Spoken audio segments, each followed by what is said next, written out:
Everybody, we are back. It is Tips Online's favorite podcast, favorite channel, favorite everything. We are back. You guys already know what to do. Hit the subscribe button. Subscribe. Hit the like button if you like it. Hit the dislike button if you don't like it. Leave a comment if you like it. Leave a comment if you don't like it. Also follow us on Twitter at the Mark John NFL for me, at Glenn Rock Me for Glenn, and of course, pandasubs.com. Discount code TDL for 25% off. Also, make sure you hit up Homage. Make sure you get some Raiders gear there. 15% off at Homage there. Boom. Make sure you guys get that as well. And then, of course, we got the TDL store as well. So make sure that you guys hit that up. Of course, we can do another giveaway today. We got some more giveaways. So let's check this out. I was thinking the tumbler is back. So I think we should do a tumbler. Yep. Glenn. And let's do a tumbler and a T-shirt. All right. To do a tumbler and a T-shirt today. So if you're coming in late, we're doing a tumbler and a T-shirt today. So I don't know if I can get that pin somewhere. I wish I could get that pin somewhere. Maybe I'll put this banner. Maybe put in the banner here. All right, yeah. Glenn. But today we're gonna be talking about the DCs that are coming up. We got some DCs. I mean, OC hasn't been really that deep of a search. Mm-hmm. We got DCs. We're gonna deep dive into Mendoza.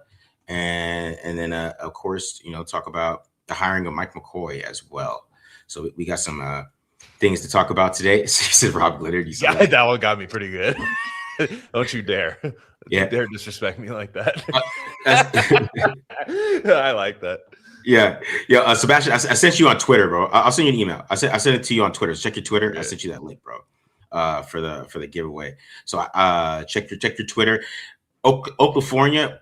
I owe him stuff. He never answers me. You know what I'm saying? I'm like, bro, I'll be hitting you on Twitter. Like, what do you need, bro? Which ones do I gotta send you so I can send that shit to you? But yeah, Sebastian, make sure you check your Twitter, bro. My bad. I should have sent it to your email. I told you to do that. You send me your email and then I sent it to you on Twitter. It's just, that wasn't the most productive thing. But check your Twitter. And we're gonna do another giveaway today, guys. Like, so for the tumbler and the shirt. And yes, we do have a Baby Shook call today. So Baby Shook's back. Yeah, Nazia. Yeah, I know I owe you too, man. I'm ready to send it out, guys. So just hit me up. Yeah. If you have email me, you know what I'm saying, or just go ahead and put your email right now. I'll just do that shit while we're talking. So it's not like Dracula where people show up with a carriage to your castle. Yeah, go put your email in here. I'll do that shit right now. Let me know what I owe you. Put your email. Let me know what I owe you, and I'll get that shit sent out to you right now. So, I'm ready to go with that, man. I'm ready to send them out. So. But Glenn, how you feeling, man? Oh, I'm all right. This coaching search has been interesting. I mean, Kubiak gets hired, and all of a sudden, Mike McCoy is the assistant head coach. Got to have Mike McCoy. We got to have him. Got to have him in the building. We'll talk about that in a minute, but it seems like it's a little frustrating right now, I think, for fans. And, I mean, I'll be honest, it seems like the Raiders are a little frustrated. Not with Kubiak, but just the timing of it all. You wait for your guy, which I still think is the right move. You wait for your guy. But, they're getting blocked on certain things. And then there's other guys choosing position coach jobs there. So I think they're going to have to go the more unknown route. I think they want some experience at some of these positions, but I don't think they're going to get it. And I mean, there's just not a lot of those candidates out right now. So I think there's going to be a lot of where they hire at the assistant or, I should say coaching staff. And that's going to be really interesting. Yeah, man. I know they're picking what I would say the bottom of the barrel. This point, but it's not really. It's just they have to pick the bottom. They have to pick all the guys left. I mean, they're all taken up. They all did interviews or decided they want to go back to their team. Like they can't go, after some like Jaguars guys. Yeah. They can't really go after really anybody else. I mean, all they really have option wise. I mean, they do have one Rams guy that we're going to talk about later with the DC candidates, but it feels like he's trying to dip with the Seahawks. I mean, Carl Scott already dropped out. Yeah, you know what I'm saying. So that was interesting. So I mean, he interviewed one team. He's like, "Fuck this," I guess. And then what else? Who else was out there that kind of went away real quick? I mean, nobody else really in the OC search has been one dude. Yeah, and I'm just not as worried about OC. I'm just not. Like I'm not saying it's not a need at all. I think you're gonna have, but defensive coordinator because we're asking that guy to be basically coach half of the football. You know what I'm saying? Coach half you're coaching the football. Glenn Kubiak's got his hands full as far as being a head coach, and he's got more job responsibility. But as far as offensive coordinator goes, if he were to bring in just about anybody that I won't say just about anybody, but just about whoever he's like, oh, I like this guy. All right, fine, I trust you on that. Defensive position is going to be interesting because you think it's probably pretty fun to coach defense for Mike Macdonald. And Mike Macdonald, those defensive guys are Mike Macdonald guys. Now, some of the offensive guys, Seahawks have to promote them or block and stuff. No, you can't have these guys. And maybe there's somebody on the staff they can take, but we'll see. I'm not as worried about OC.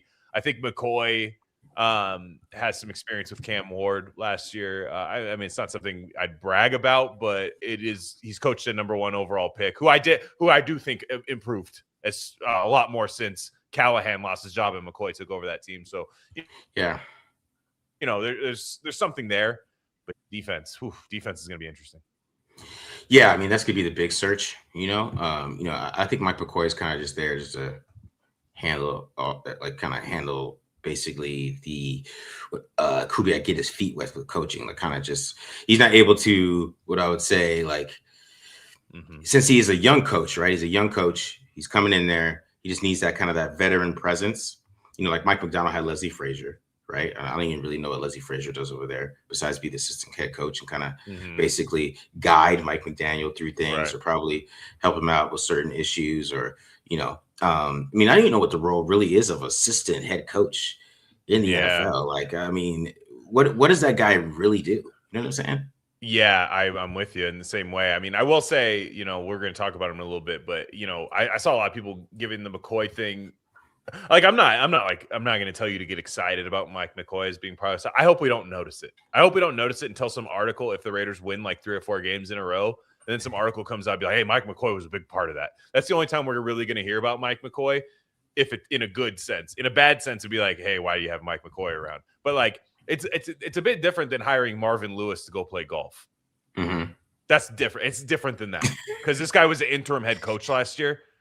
Like he was actually, he coached the team. Now it's the Titans, but I thought the Titans, I bet on the Titans like for and against a lot, and they were just on a lot. And I was watching for like Raiders draft pick purposes, and they did play a lot harder down the stretch and stuff. So I think it's fine to have that guy on your staff, and we don't want to fire Kubiak anytime soon. So we're not worried about him taking over. We're not worried about Mike McCoy taking over the team. It's right though. O-line coach is huge. That's the one I'm a little nervous about on and QB coach, but more so O-line coach because I don't know if Kubiak's coaching O-line the way he could coach a quarterback. Yeah, as he said, he's just the head coach, Marcus. I mean, I get that, but like, how much like in the NFL, like there's an offensive coordinator, right? Mm-hmm. So I mean, I googled it. It said that basically he provides high-level counsel and managed staff communication. And make sure that he's basically like the good cop. Mm-hmm. Right. So Kubiak can yell at the guys, and McCoy can be like, what, guys, here's what he was really trying to say. Mm-hmm. Yeah. And you're bringing in Fernando Mendoza. That's it's really like that too. It's just he could be good cop just for that. Kubiak could be yelling at Fernando Mendoza all the time. Mm-hmm. Mike McCoy comes in and be like, dude, let's go get some Jimmy John's. Go get some Jimmy John's. Go sit this down, dude. Yeah, get whatever you want. It's on me. Get whatever you want, Fernando. Yeah, it's just basically playing good cop. Even with he yelled at you. Look, I know he yelled at you, but he wants you to do good. Basically, that's his job. That's basically exactly what that's the perfect example. This is really what it said. He basically he's a good cop, man. He just helps get the coach's vision out there. Yeah. He's the one in the first 48 that gets you to snitch while he buys you McDonald's, and then you start telling on everybody. That's exactly what the assistant head coach says. You got 2 McDoubles in front of you, and you're just telling on everybody. Yeah, exactly, man. Exactly. All right, who we want as DC? Everyone gassing Schwartz. We'll kind of get into that a little bit later. But yeah, I mean, Schwartz is the biggest name left. That's what we're talking about him. And like he wants to coach with the Raiders. I don't know what the Raiders want him. His agent's working that. I think his agent's like I want to. Hey Raiders! Right. Hey! Yeah. Hey! Do Jim Schwartz and Brian Flores have the same agent? I'd like to know. Maybe. Look at Ryan L, bro. This just came through, man. With the Oh, the 49ers. guy. I'll tell you right now, Minnesota Vikings fan that watches more Raider content than a lot of Raider fans do. Shout out to my guy Ryan the Lion. Ryan L, man. Yeah, we almost converted him at this point. I think for NFC team, like if he had it his way, we'd be playing them in the Super Bowl every year. You know what I'm saying? If we had it his way, I got nothing against the Vikings either. I can't imagine a lot of Raider fans do. You know, so shout out.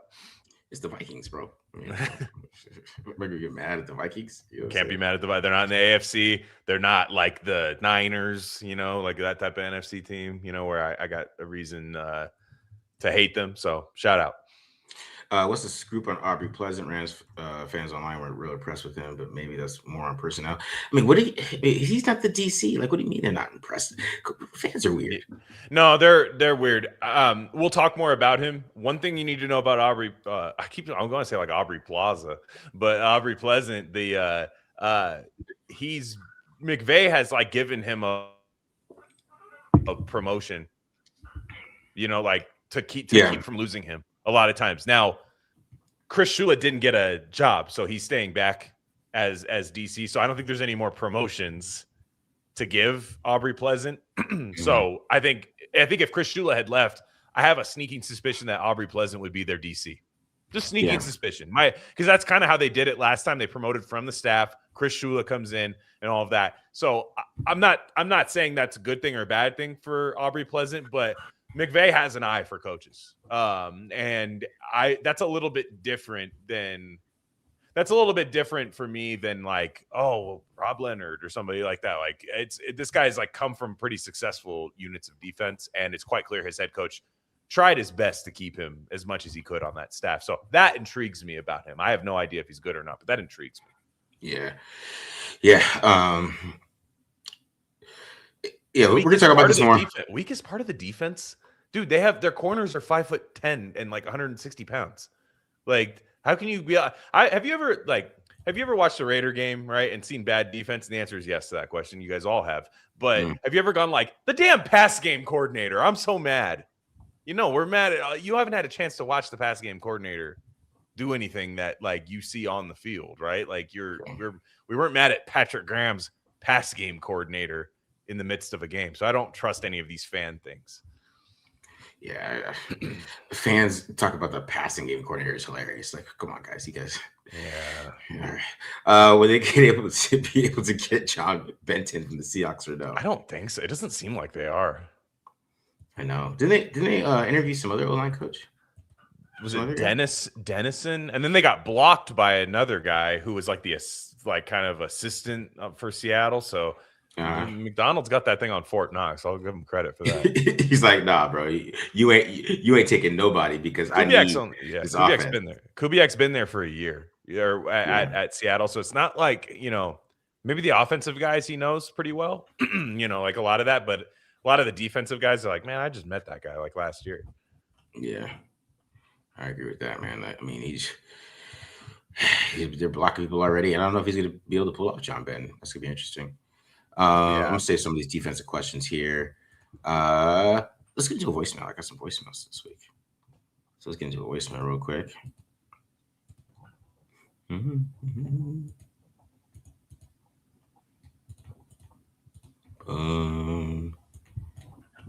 Let's get it. Hey, what up, y'all? This is Puget Zulu. I'm a longtime TDL fan, day one fan. And I every now and then I rap with Glenn on Twitter. I've been wanting to call, but man, I've been in that Raider depression for a little while, and I just finished the Coach Kubiak press, and I was like, this is the moment I had to call y'all. So I have a comment and a question. All right, so we've had some horrid coaching over the last 4 years, and coming off Pete Carroll, Clint coming into this team, and I know like he can identify someone who just needs to be, you know, upgraded, right? But like, how do you know the difference between upgrading a Jordan Meredith, and like you guys have talked about moving Glaze to guard. How can you how does one, because I'm not a coach or anything, I don't have an eye, I don't have a football eye like y'all do, but how does a coach or how does an evaluator understand the difference between a flawed player, maybe a player that isn't physically gifted? How does one know the difference between that and schematic flaws? It's like fundamentally bad coaching, bad scheme. That's my concern with Kubiak. It's like I'm thinking about this offensive line. I'm at the point now where I don't know if Colton Mill is sure he's good. Who else is good? Like to move us forward with this brand new quarterback that we're about to get, right? So that's my question. My comment. I listened to this presser, and a lot of it's fluff. We hear these, especially given our experiences, members of the nation. It's like we've had these pressers for a while, and the one thing I took from this presser was that Kubiak knows what he's getting into. Like when we were thinking about Kubiak as a potential head coach, and we were thinking about all these other head coaches, and we were thinking about, perhaps less ideal candidates coming in. You're like, well, it's a job opening, it's 1 or 32.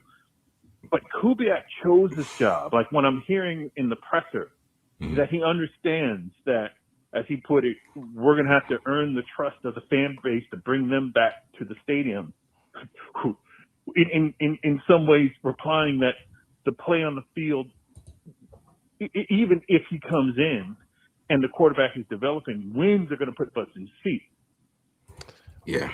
I think I get what he's saying. I think he got cut off. He already told me. I left a voicemail. I got cut off. He said I was fired up. He tweeted at me. So shout out Puget Zulu. Shout out for sure. People are bad. Yeah. I mean, I would say, guys, you guys probably should keep the voicemails to about 1:30. Nah, that was a good question. I mean, it is a good question, but he didn't call any of us out. No, I'm kidding. If you're being positive, you can go as long as you want.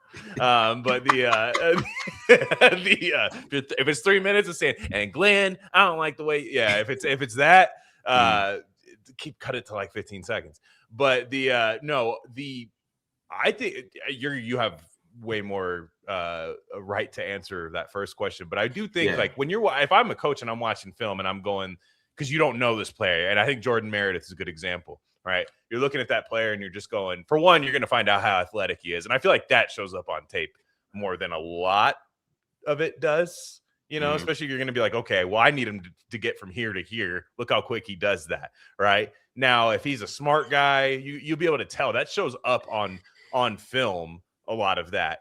But at the end of the day, that's why I think you have to give these coaches time. You have to do that. Like, you have to let him have a year that might not be that great. Yeah. And as Raider fans, we haven't done that. Like, we don't do that. We just think for some reason, if it's a bad year, that means 10 more bad years, which, to be fair, that's what it's meant. But you're going to have to let him kind of learn this. And you're buying low on Kubiak. Just because he was the top candidate does not mean you bought like a high, candidate. Like if the Giants get John Harbaugh and he's really good, like that's not going to be some diamond in the rough that they found. But in terms of Clint Kubiak, it's like the guy's never been a head coach before. He's going to have to do that, get a couple of years to do that. And this is kind of a new thing in the NFL where you get fired in 1 year if you don't, and they need to not do that with him. He needs to. Now, if we're 4 or 5 years from now and it's still the same mistakes every once in a while, it's like, there he is, not evaluating guard talent, not doing this and that, not playing, not developing players, then yes, you've seen enough. But we're going to have to let mistakes be made, especially this one. Yeah. To the first question, I mean, the best way to kind of understand who fits is, Kubiak's going to know what he wants in offensive lineman, right? He's going to know how athletic he wants that guy to be. He's going to know how the guy moves laterally, which is going to be huge. Mm-hmm. To run his system, you got to be able to move laterally. I mean, he's going to want a guy who can move laterally pretty quickly. I mean, that's what he really is going to be looking for in his offensive line. I mean, if you just look at the wide zone system for the longest through history, they've always been smaller guys. That's why Mark Schlereth was he couldn't make it and really start in Washington, and he went to Denver in a different offensive line where they're all like 290 pounds and like just lighter guys because they can move laterally, right? It's really what he's going to be looking for, kind of to figure out this offensive line. The thing is, most of this offensive line can move laterally. Like Jordan Meredith can move laterally. JPJ can. Colton Miller can. Caleb Rogers can. I mean, Charles Grant can. Really, the only guy who can't is named DJ Glaze. So that's going to be the interesting part where he thinks of DJ Glaze and what they do at right tackle. I think I feel like it's in free agency, they're going to go hard at right tackle because Glaze is not fit. He just doesn't, man. He's a power guy. Him moving laterally is not the greatest thing in the world. He's not going to be that type of guy that they really want. And even the offensive line coach he's going to bring in is going to probably be a wide zone offensive line coach at some point, right? So he's going to be looking for guys that have that athleticism and can get to the second level because it's key in the wide zone. You got to have guys who can get to second level and just the zone running game that's coming to Las Vegas altogether. I mean, they're going to be running zone. I mean, they've been doing it for years. He's not going to change it. I mean, he's not like McVay. McVay kind of went to power. He's a power team now. They're pulling guys. That's why they got big old fat Kevin Dotson over there. All those things. He's the one, you fat guys. I don't think there's any huge fat guys on Seattle. They're all a bunch of lean dudes who can move laterally. So that's going to be the outlook that he wants from his offensive lineman. And I mean, of course, like the hand placement and all those things and you know, how they play it, that's could be, NFL teams can feel they can coach that type of shit up. It's all going to be about, can you move laterally? Can you get to the second level? And for DJ Glaze, to me, that is a no. So that's kind of the guy who I'm interested in to see what their evaluation of him is. Yeah, yeah. I think you're right, and which is good because I'm glad there's at least some of those guys on the roster right now. Like you said, if JPJ can somehow stay healthy, I think he'd be great for this because he's like a mixture of both because he's big as hell and can move. And you kind of like when you get that's kind of this. And when you saw that article in ESPN about how SpyTech didn't want to trade JPJ, like you get the idea that's going to be a thing, and we're just hoping he can stay healthy. But yeah, I just want to preach patience with this. It's a rebuild. That means it's a rebuild for a coaching staff too, right? Like I know everybody thinks they signed up. Oh yeah, we finally got the guy to build the roster with. But it's not that fun watching a rebuild happen year one, right? It's not always that fun. Now we're going to be at least bringing in a fun quarterback. Already got some fun pieces on offense, but if there are some frustrating things that like make you doubt the maybe how great of a boy genius we hired, I would just say like let's just keep building this and establish some continuity. And I think even in terms of just player evaluation, coaches have a lot of work to do, and I think they're going to hire a lot of. It doesn't sound like they're going to have a lot of experience on this coaching staff. Like, to be honest, I think they're going to be promoting a lot of guys from their previous jobs, and it might be a little ugly at first, but I think they're going to be able to figure it out. I do trust Clint Kubiak. That's the guy that I trust to figure it out. Not that he knows it already, but to figure it out. Yeah. If you're asking me about Limbaugh, I mean, I remember Limbaugh moving laterally in college. I really haven't watched too much Tyler Limbaugh. I'm not gonna lie to you guys. I mean, they don't run zone. Well, with Monken, yeah, I would say they ran more zone with Monken. I mean, Greg Roman doesn't, but they do run more zone with Monken. So yeah, he does kind of fit that. Somebody asked like, what linemen in the upcoming draft are a good fit for the wide zone scheme? I mean, it's the whole Iowa offensive line, all those guys. You want to draft a guy who go run wide zone? That's the team because that's what they do at Iowa. I mean, Sam Hecht from Kansas State, he could run outside zone like crazy. Pasantis, he has athleticism for it.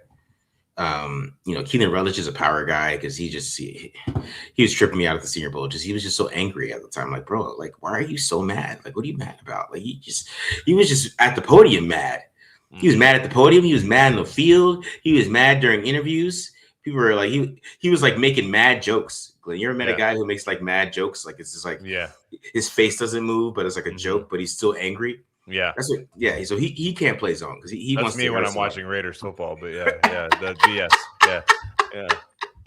You know what I'm saying? So, but there's a lot of guys that can fit zone. I mean, those are become my favorite offensive linemen. I'm doing Sam Hecht on the show tomorrow. He's a stud, man. If they draft him, I'd be ecstatic.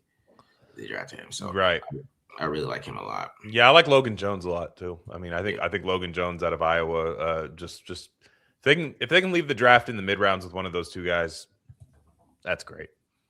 Excited to read this. What's up, Marcus? What up, Glenn? I had a scare like never before today. My 16-month-old son had a fever and a small seizure because of it. Oh no! I hurt really bad. Jesus Christ is my Lord and healed him. So pray for my son, Glenn. You got it. We got definitely pray for your son. Oh my gosh, yeah, absolutely. Usually I have jokes for Shug. I have 0 jokes right now. Only prayers. Only prayers. I got you, Doug, for sure. Any chance they get? I think you went Stoutland from Philly. No, he left though. I don't know. I don't know. I like I said, I think the coaching staff's going to be a lot of guys that we gotta Google, and maybe hopefully some of them have Wikipedia pages. That's all I'm saying. Yeah, I mean, like I said, according to Matt, Kubiak better watch his wife with Stoutland. So, it's okay if he said that shit. If it doesn't, keep Maxx. That's crazy. Mendoza. Imagine if Stoutland takes the job and didn't realize that was on the table. Like that was part of it. I took this for free. I took this just for the money. I didn't know I had a chance. Wish I watched that channel.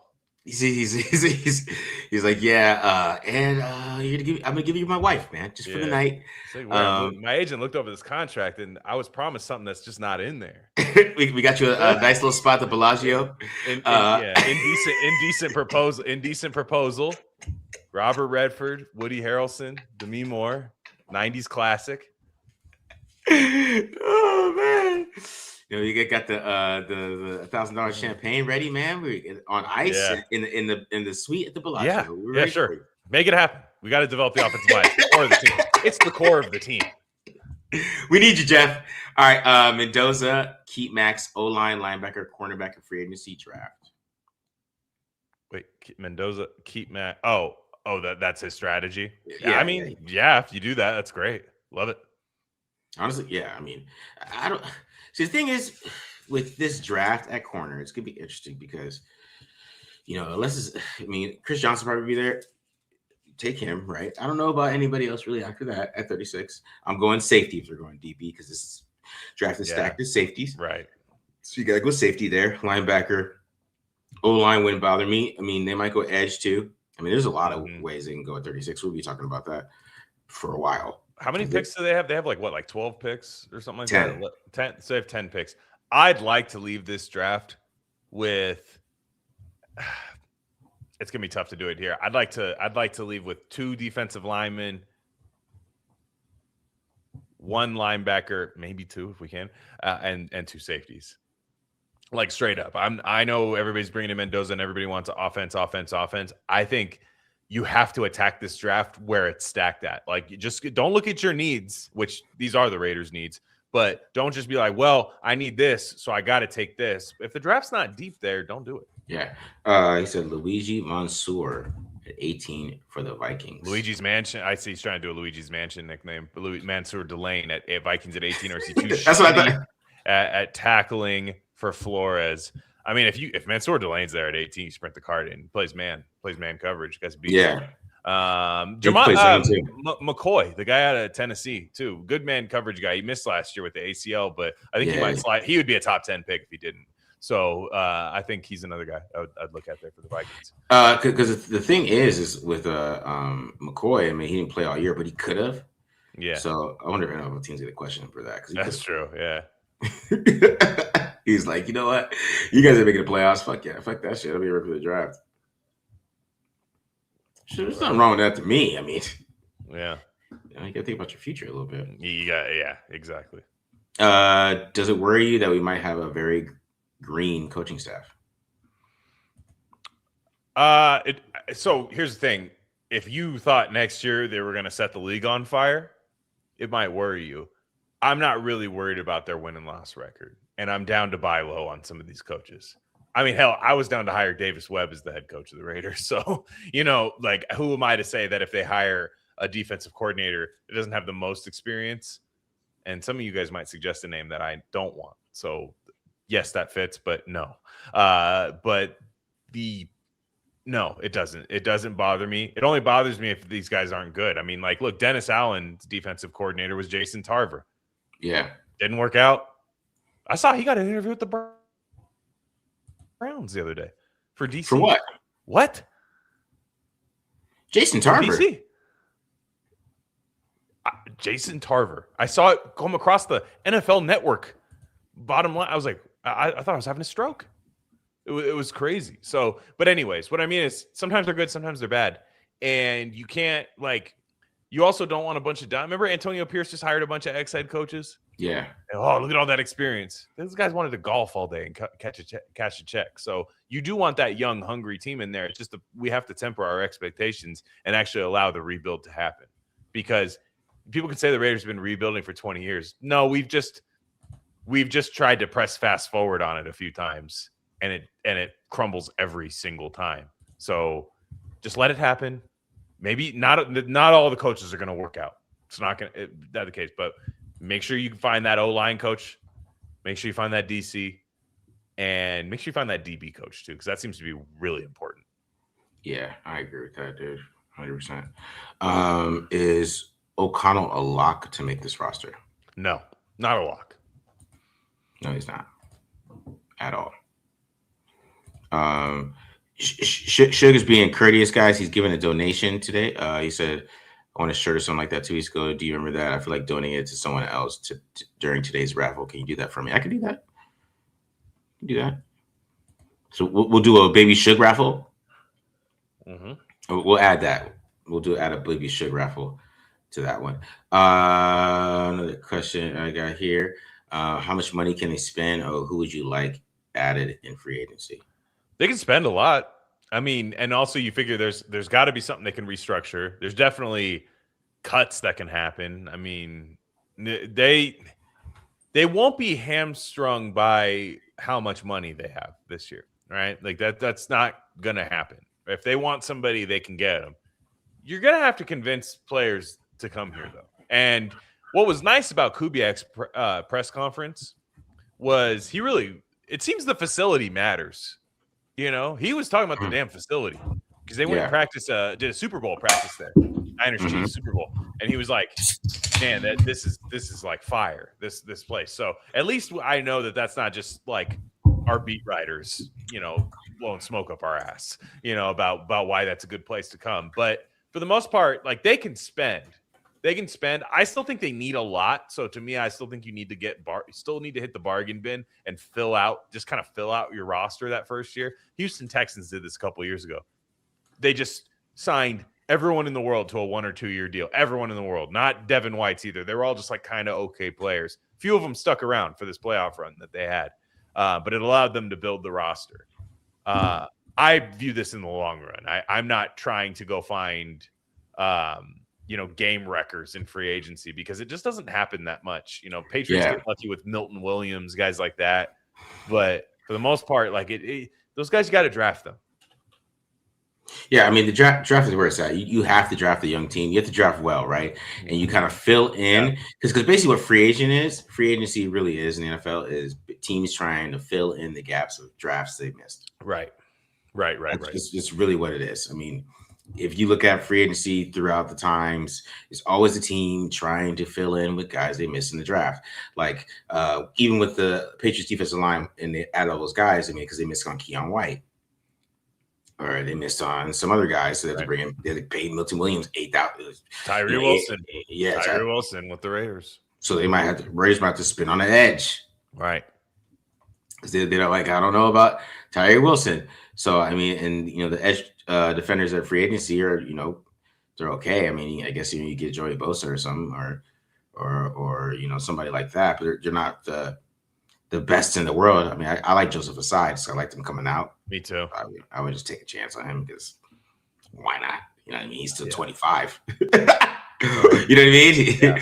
You know, or like the Aziz Jaris. I mean, Chason is a free agency too. I mean, I would bring him back. Absolutely, because they shouldn't have let him leave. I don't know. I don't understand why they did. I mean, he kind of found his way in the game with you. Like, you feel like that was stolen money. You know what I'm saying? Like, or found money, I should say, not stolen. Found money because they just got him from the Jaguars because the Jaguars were just pissed off at how high they drafted him. But you know, for me, now it's going to cost a little bit more to bring him back. But yeah, you want to just bring in those guys. Like the Raiders are going to, no joke, they're going to have to add like 15 to 20 free agents. Like straight up, they're going to have to do it. You can't be paying guys 120 million and add that many of them. Now, 2 years from now, you might be able to make that big move. But even then, it's still tough. Like for every big signing teams make, like Milton Williams for the Patriots, huge signing, right? But for every Milton Williams, there's like 5 or 6 when the Niners, right? They were knocking on the door. Like we need to win the Super Bowl. They signed Javon Hargrave. Horrible signing. Gave him millions and millions and millions. It's really tough because you're basically giving somebody life-changing money. Then their life changes and they're not the guy that you wanted them to be because they're like, well, it's life-changing money. My life changed. Football's, back of my mind now. It doesn't always work that way. And the Raiders have done it millions of times, but so does every other team. So that's why I like the bargain bin guys. Some of the best Raider free agents have just been like Casey Hayward. I even liked Mac Hollins with the Raiders. Like just guys like that were just Nelson Aguilar. Just guys that you find, the guys that slip between the cracks that you find and get them on team-friendly deals while you draft, which the Raiders were missing that the whole time, while you draft. Yeah, I agree with that 100%, dude. Marcus, have you looked up Josh Jones? He's a versatile laterally player that could be our right tackle competition, won't cost much, and play well in Seattle. Yeah, I mean, I like Josh Jones coming out, so I mean, I wouldn't mind Josh. I mean, that's the type of bargain bin player. Was he Houston in college, Josh Jones? Yes. Yeah. And he got drafted by the Cardinals. Mm-hmm. That'd be a nice like competition signing for right tackle. Yeah. I like that. I like that a lot, actually. Yeah, of course, the Crosby trade questions are coming.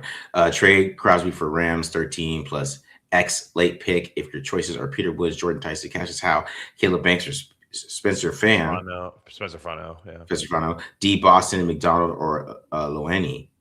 Who would you choose? Oh, that's a good question, Tyler. That's a great question. It's tough to pass. If Jordan Tyson's there, it's tough to pass. But also, I'll tell you right now, I'm not a fan of taking.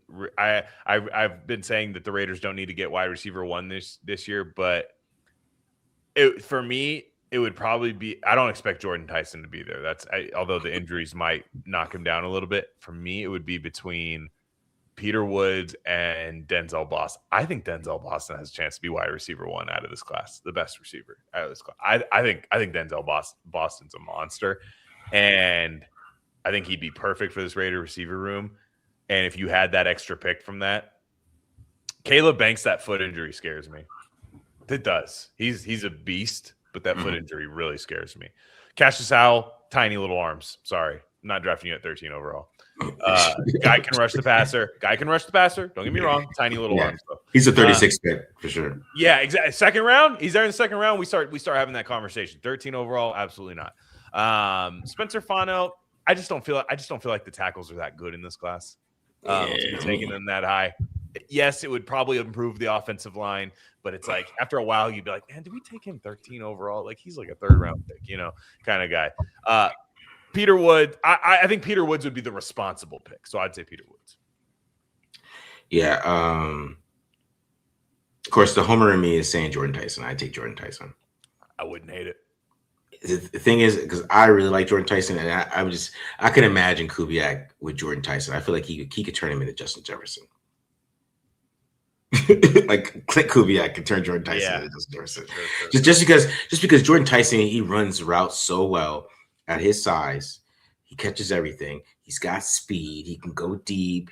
He can run every route that you can run. He has one of the best route running moves which I love. He does to perfection called the rocker step, where you basically just kind of, what Hunter Renfrow used to do people. He does it like a 6'3". You know what I mean? So I would take Tyson. Out of those guys, I'm taking Jordan Tyson. Peter Woods is probably the second pick I would take. It's just Woods. Everybody was expecting him to get better as a pass rusher. He didn't. So that's kind of the issue that I have there. But the thing is, I mean, he said Caleb Banks. What about Caleb? What about Downs? Sonny Styles could be there. I mean, Sonny Styles at 13 feels like, to me, like a nice way to it wouldn't be replacing Maxx with an edge, but it'd be like, man, I even think Arvell Reese is going to slip a little bit. I don't even know. I feel like people don't know where to put Arvell Reese, and he's one of those guys, when you don't know where to put somebody, sometimes they slide. And I even think he could be there. Keep pushing his propaganda here, Dominique. Let him fall to keep falling. Yeah, I'm with you. Jordan Tyson's hurt all the time, NFL. I mean, is he, though? He is, though. Okay. All right. So it's true. Okay. I'm just saying. I mean, it's true, but shit, like, let him fall. Let him fall because of that, please. Yeah. Fall to 36. The injuries are bad. Yeah, it's terrible. He's so injured. Falls right to 36. All right, let me rephrase my question about cap space. What does having $90 million in cap space mean, and how do early contracts affect the cash flow? Man, you're asking just a David Ravel question, isn't it? It is. I do know that, man. So 90 million is 90 million, right? Yeah. And they don't have a lot of guys to give extensions to. Let's be real. Like, there's just not that many. I think maybe if like Clint Kubiak turns on the Trey Tucker tape, maybe he goes, "Hey, sign him now." You know what I'm saying? Like that could happen. Michael Mayer, maybe somebody like that. But it's not. None of those are going to break the bank. They have money. And they can always. I feel like teams can always create more with restructuring. Like maybe you can restructure Colton Miller's deal. I don't know. You can go to, if you have a bored, like a really bored like day where you don't have anything to do, go on Spot Track or whatever. And you can just see all the things you can do with people's contracts. Raiders have a few guys like that for sure. I don't know if they're getting any relief on the Wilkins contract this year because last year that kind of ate them up pretty good. But the problem is the reason they have so much money is because they haven't given out extensions to draft picks. Like because why would you? The one thing I know about cap is that the way most contracts are set up, that there really isn't a hit to the cap space this year because they're pushed back, or the guarantees kind of takes away from the cap space, and the players don't start hitting the cap until like 2 years from now. That's when we really feel it, some of the cap space. And that's why the Raiders have so much cap space, because everybody's on a 1-year deal. Mm-hmm. So when you sign these bigger deals, you might have a guy that might be $8 million against the cap this year, but year 3 he's like 36 million against the cap or some shit. But then you could also get out of that deal when he is 36 million against the cap. So it kind of it depends on how the team structures the contracts. Like, the Bengals, you sign the guy, he's on the cap like right away because the Bengals are giving you guaranteed money because they're cheap ass owners. And same thing like the Steelers and the Packers, like they ain't giving you no guarantee money. So you are basically you are a cap hit right away.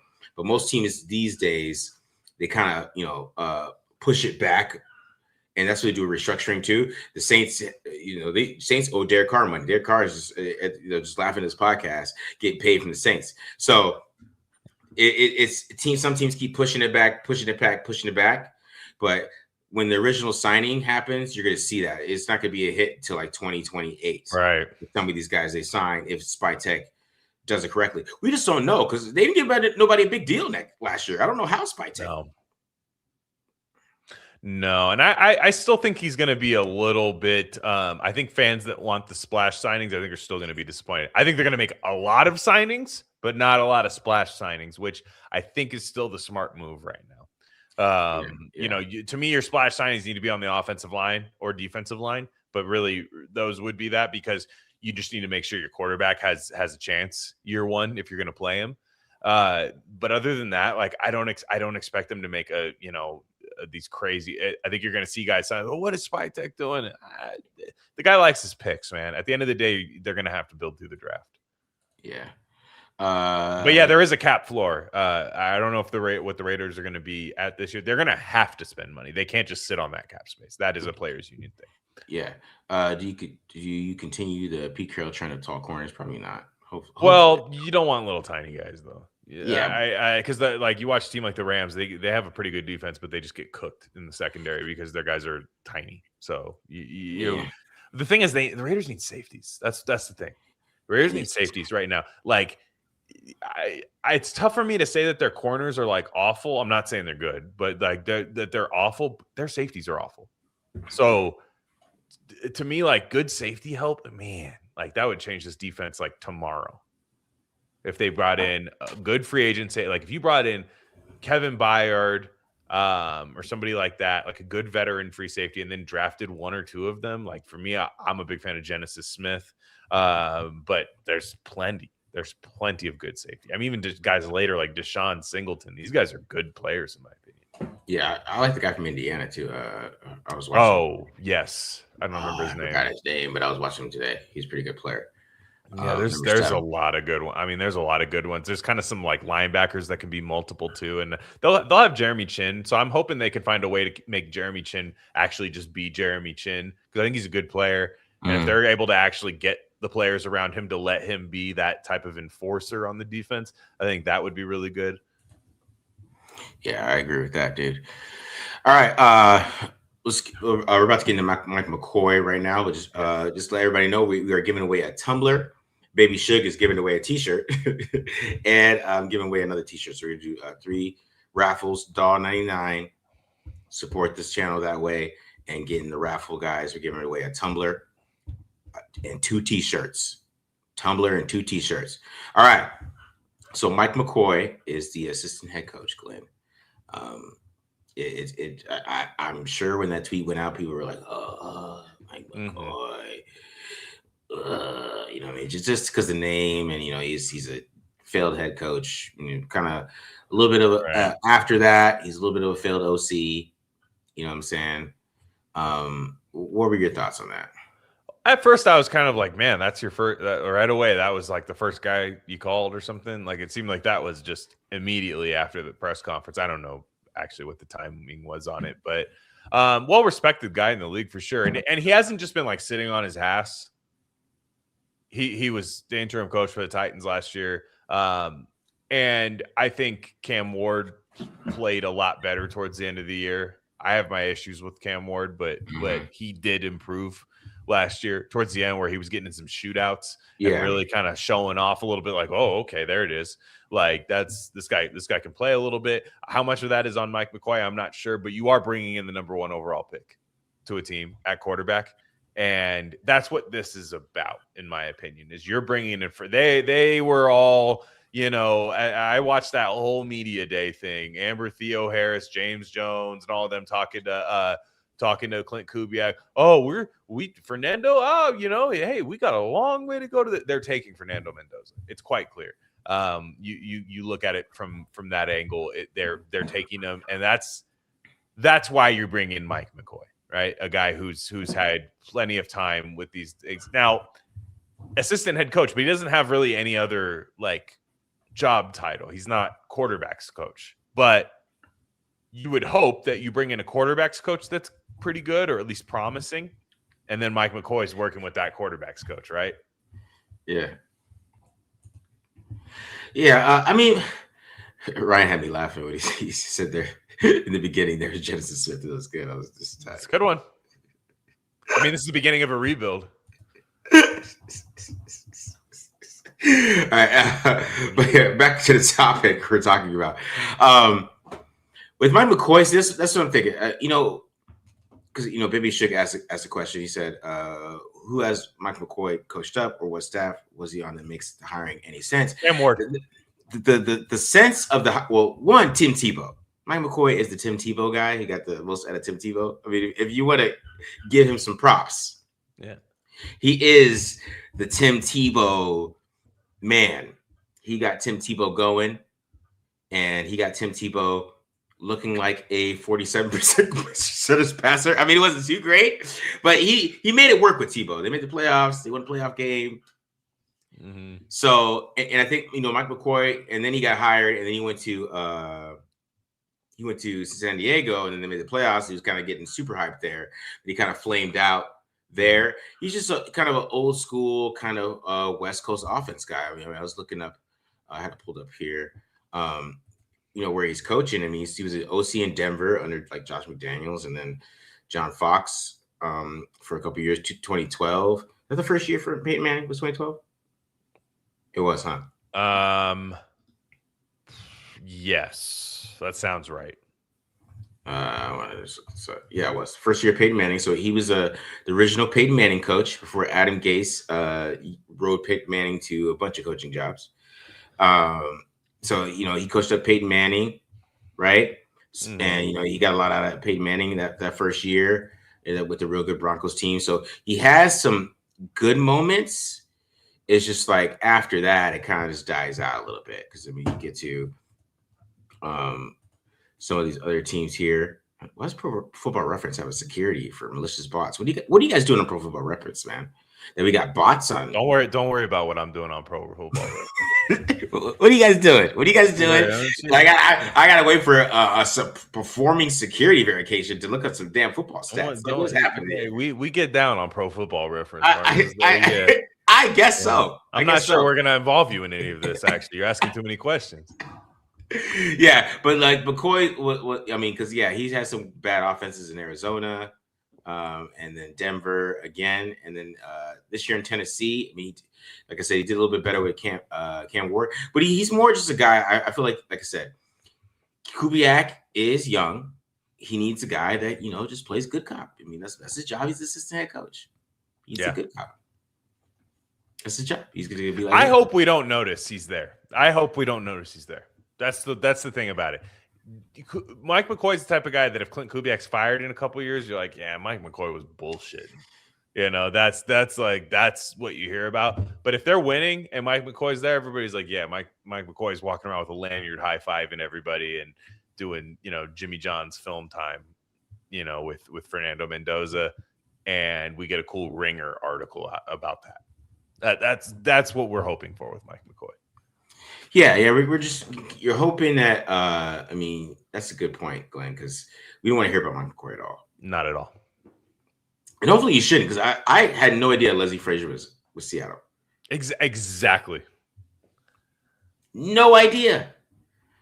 You know what I'm saying? Like, because BD told me that because he thought they might hire Leslie Frazier, and I don't think Leslie Frazier wants to be a defense coordinator anymore. Nah, he's old, isn't he? Yeah, he's old as fuck. He's been around forever. Yeah, he's a Tony Dungy Tampa 2 guy. Yeah, he's older than the show Frazier. You know what I mean? I don't want to play Tampa 2. We can't. We don't have Derek Brooks. Yeah, or Brian Urlacher. Yeah, you know what I'm saying? We can't. He's back when they used to name men Leslie. They used to name men Leslie, and it didn't matter. I know that's an old black name, Leslie. Well, and what's his name? Naked Gun. You know what I'm saying? Leslie Nielsen. Like, Leslie Nielsen. Yeah, like just you could be a guy named what's up? Hey, because you could be like, what's up, man? My name's Amber, and I'm like, you know what I'm saying? Like this is crazy. Leslie that is definitely a 1950s name. That's, you know what I mean? Old school. Yeah, it's like Harold. You ain't gonna see the yeah. Just what's up, man? My name's Leslie. Hard handshake. You're like, damn. Oh man, you know what I'm saying? Yeah. So Leslie Frazier's is old as fuck. You are right about that. Omar said he went to high school with the Leslie. Damn. That's the throwback. They were. He must have been named after his grandpa. Yeah. He's 66. He's probably the youngest guy named Leslie right now. Oh, he's 60. Oh shit. Okay. He's not that old. I thought he was like 73 or something. Yeah. I mean, that's still born in the 50s. You're around like 1957. Yeah. Uh-huh. 1959.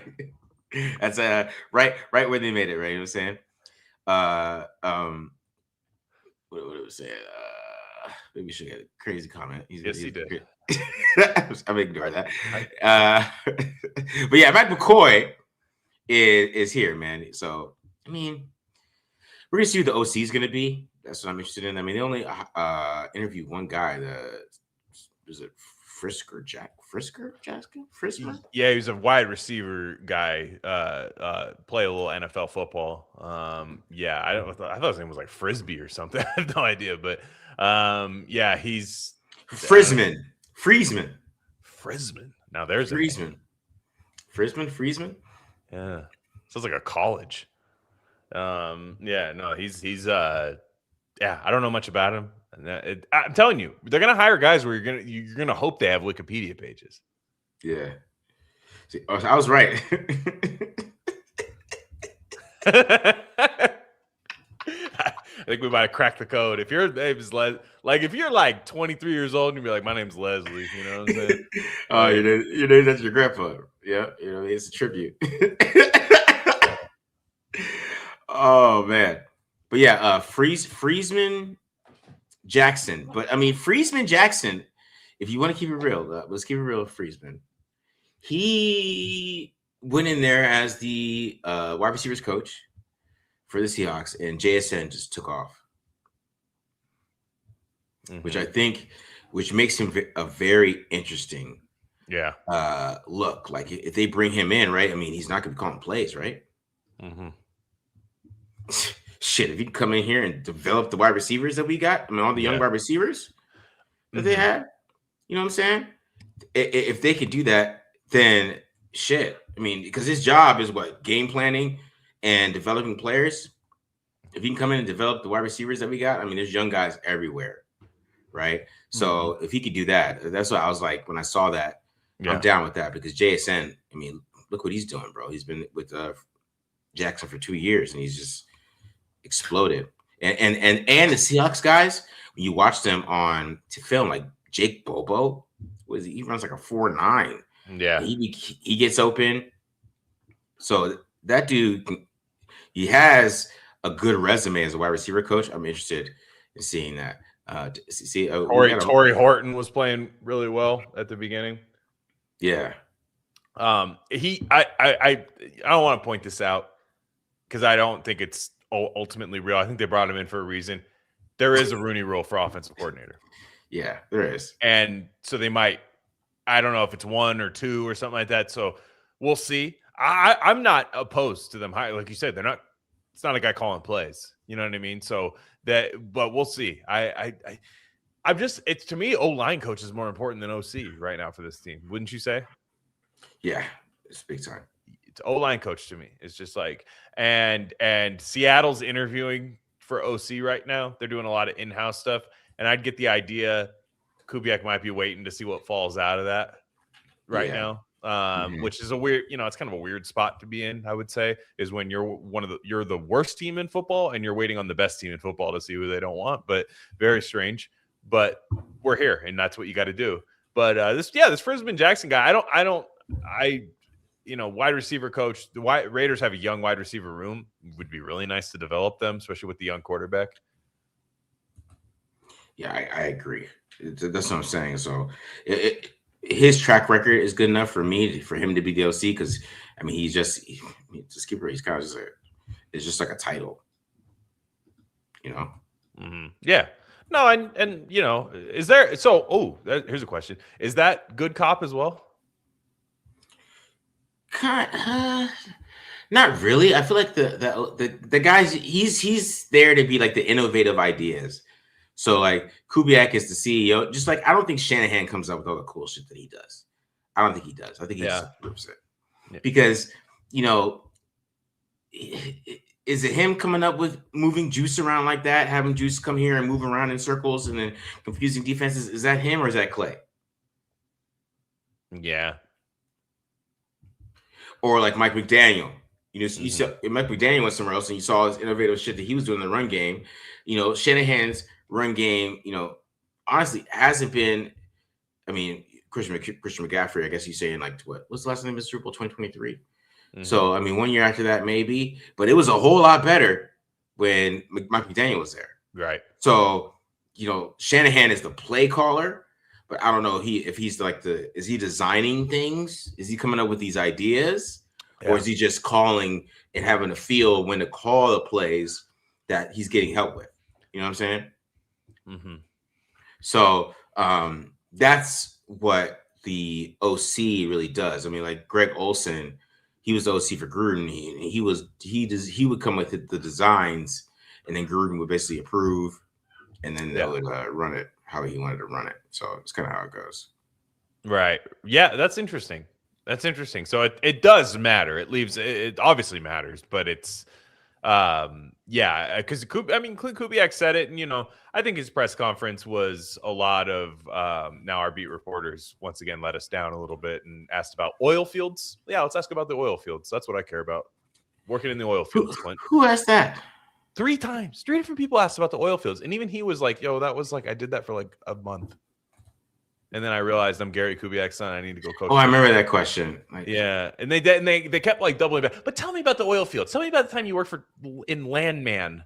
Tell me about the time you did that. like it was just, on Paramount Plus. I saw you. It was just people are. It was ridiculous. But the he did say, and I believe this. Clint Kubiak said, "I've never called a game by myself." Mm-hmm. And do you think that's true? Yes. Okay. Yes, I think that's true. Because he's just been OC, especially he's been with defensive coaches every single time. You know what I mean? Mm-hmm, true. So it's not like he's been with, and I'm pretty sure like Mike McDonald's probably the most hands-on. I'm pretty sure Zimmer did not. Zimmer hated Kirk Cousins the whole time. He hates quarterback. That's what I'm saying. That's why you can't have a defense that hates your quarterback. He hated Kirk Cousins the whole time. You know what I mean? So I don't know. Zimmer was probably just like, just call the plays. I'm bringing in your dad with you. Just call the plays, man. I'm over here doing defense. You know what I mean? So that's how it goes for the most part. Mm-hmm. Yeah. No, I agree. That's fair. That's fair to say. All right. Does trading up at 36 make any sense? If so, for who? Give me 3 players you trade up for it. Caden McDonald. That's one. Denzel Boston, if he's falling, because I think he's a stud. I know it would be luxurious. It would be decadent if we did that. It would be decadent, and there have been empires punished for such a move, but I'd do it. And let's see, one more. CJ Allen, maybe. Yeah. Mm-hmm. Like CJ Allen, that type of linebacker like that, or if one of the wide receivers falls, they really like wide receiver. Yeah, to me, it's Boston. Like if somebody's just like, maybe Boston doesn't work out that crazy. Maybe Denzel Boston's not on steroids like his dad or something. Yeah, I know a lot of people like Monroe Freeling. I saw that, but like he's raw. He's raw. I hope he slides to like the 3rd round. That's where I take him.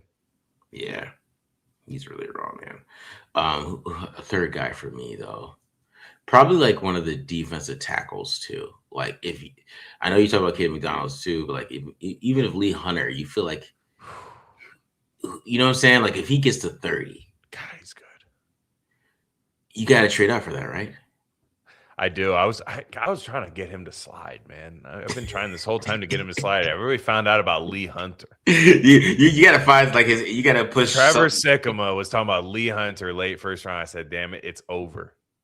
Yeah, you got you find something wrong with him, man. You got to find him doing something on social media a long time ago. Just like retweet it, Glenn. This is what you got to do. Yeah, Lee Hunter, he was in Dubai. You have no idea what he was doing out there. Oil money, Texas Tech. He doesn't support Sudan. Texas Tech, he was going. Texas Tech, he goes to Dubai, dude. I don't even want to tell you what I saw Lee Hunter doing. To me, he should be picked in the 90s, in my opinion. Yeah. You got to find something like that, bro. It's not gonna work for you. It's not gonna work that way. But can Stokes pair well with Darren Porter long term? Does the staff extend him long term? Do they draft one high or address in free agency? Forgot the important part. Love y'all. He likes us. Love y'all. Raider Nation for life. Shout out. Hopefully, if we get a scheme that supports Stokes, like an off coverage thing, I have no qualms with giving him like a 2-year, $15 million deal or something like that. Yeah, sure. You know what I mean? It'd be a nice payday for him, coming from where he came from. And I don't know. It's really hard to say because I don't know what they're doing at DC. Yeah, from the DCs that they're looking at, I say he's not coming back. Yeah, so far, I would agree. Like if Robert Saleh was coaching the Raiders right now, which I wouldn't be as excited as as they are right now with Kubiak, he'd be signed in my opinion. Eric Stokes. Yeah, I don't. From who they're interviewing, I don't think he's coming back. We're gonna talk about it in a second too. Ideal defense scheme for GC hire. I mean, probably like a Fangio type of thing, which is what they're looking at for real. So, when do you think they trade Crosby? If they do they wait until you can pass physical, i.e., after the draft? I don't know. His surgery didn't seem like anything that would hinder him for too long. Like a meniscus is something that people get that, repaired in their back. So I wouldn't worry about that. It is getting to the point where I kind of try to alleviate the headache. I do. You can't be that cryptic all the time. I'm sorry. I'm sick of it. I like there's people I scan the comments on here and everybody's really good. I like for the most part what people say there. And there's people that say like, you guys don't get it. We cannot trade our best player. I like, no. If he wanted to stay here, I wouldn't trade him. But this half-ass kind of like, I don't know what you guys are talking about. I'm in there working every single day. Yeah, it's a free gym membership, dude. Of course you're working every day. Of course. It's the best freaking gym facility out there, and you get to come in whenever you want. To me, you working out at the Raider facility at 5 a.m. or 4 a.m, whatever it is, does not mean that you want to be a Raider. That means they got a tight-ass gym. Mm-hmm. That's what that means to me, and I get to work at it for free because I'm under contract. I get paid to work out at it, actually, if you think about it that way. I'm getting sick of the cryptic stuff. And I said it in the last episode. The guy clipped me, made me sound like Ben Shapiro. I'm not mad at him for that. But you can't have this when you're trying to rebuild a team. You have to have the coffee that they say they're having with them and saying, hey, do you want to be on this team this year? Yeah. Just tell me straight up. If the answer is no, I'll trade you right now. And I'll trade you to somebody that probably has a better record than us because we're picking number 1 overall. No harm, no foul. But you can't be like, no, we're going to make Max love us. I don't know, man. I'm not sure we're there right now. Yeah, Max is annoying the hell out of me, man. He's being a baby. I just don't like why he's mad. The thing that pisses me off about Max is that he's mad about something they were right about. Yeah. They did nothing wrong to Maxx Crosby, by the way. They were right. Mm-hmm. How are you mad at them being right? Mm-hmm. That's my whole thing with Max. Like, bruh, you're out 3 to 4 months, my nigga. See, he got to be saying these words. Don't worry, Max says it too. Probably. Probably.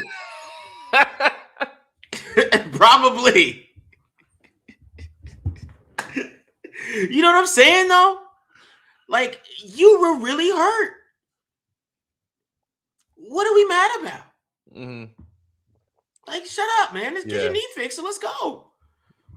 Can you imagine how bad they'd got it killed if they played him and he got hurt further? Yeah, they would have got killed. It's just this is the stupidest shit because, like, yo, you had a torn meniscus, dog. Yeah. Go ahead. It's NBA basketball. He's doing NBA player stuff right now, and this is not the NBA. You are a defensive end. Draft picks mean something in the NFL. So in the NBA, if I find out I could trade you for 4 first-round picks, I probably don't do it. But if I could trade you for 2 first-round picks in there, and I get to start over, I get to just go. You know what? Maybe first off, the Raiders' defense sucks. So it's not even like we're like, oh, man, we'll lose the core of our defense. Our defense sucks. Like, it's bad. It's almost unwatchable. Yeah. No, it is unwatchable. I watched it because I had to because I go on this channel. Other than that, it's unwatchable. So Max is in the facility every morning. That's not really selling me on this right now. And I think it's happening. Mm-hmm. I think they're gonna do it. I'm about 65% to 35% no. So 65% yes, 35% no that they're going to trade him. And they're going to get a lot of shit for it because how do you trade a guy that goes that hard for a team that's bad and all that stuff? But next year, if he blows his knee out on the Raiders, they're going to be viewing the Raiders as medical malpractice, for not trading him, by the way. Make the hard decision and do it. That's what I'm saying. They would have did that if it was week 18 and he's going super hard, you know what I mean? And then he just blows at his knee, like, oh, look at the Raiders wasting Maxx Crosby. You know what I'm saying? I forgot James Harden was his GOAT. I forgot. That makes so much sense. Whose GOAT is James Harden? First off, you don't want to win anything. I'm trading you because you don't want to win a championship. At that point. Yeah. Yeah. Come on. Yeah, you like stat patterns. Yeah, my GOAT is Monte Ellis. Yeah. All right. The greatest. Monte Ellis better than Stephen Curry. You know what I mean? Yeah, Monte Ellis. Man, he fought for those Warriors. He did, by the way. He did. And I respect him and I love him. But at the end of the day, they traded him, and that's what started their rebuild. So if you want to go NBA, the Monte Ellis for Andrew Bogut, which got the owner booed out of the damn stadium. I was at the game when that happened. I know we're talking about different sports, but Max is an NBA player. Yeah.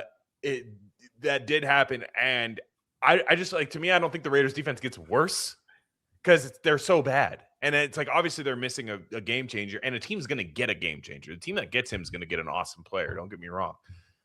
But I'm just sick of this whole thing. This is, when you talk about timelines that don't line up, that was kind of what was happening with the Pete Carroll situation with the Raiders, timelines that don't line up. A player complaining about wanting to win now and needed to be traded, I know my truth. That does not line up with bringing in Fernando Mendoza, Clint Kubiak, and a rebuild. Yeah. I'm just tired of talking about Max, bro. I am, but it sucks because it's really clouded what I thought was a good coaching hire. It's really clouded that, because that's all, and rightfully so. And why are you making noise like that? Like, what, you're under contract, they've paid you. They've paid you when you asked to be paid. They hired coaches you asked to be hired, and maybe you should just stop saying shit. And I know, like, Maxx Crosby could put me in a damn blender and kick my ass, but you know what? Watching the Raiders is enough abuse for me, and I feel comfortable saying that. So, shit. It makes me really mad, to be honest, and I'm tired of it. Like, you're either on the team and you're Raider for life because you got the tattoo, but he has fucking 600 tattoos. Yeah. At some point, those tattoos don't mean anything.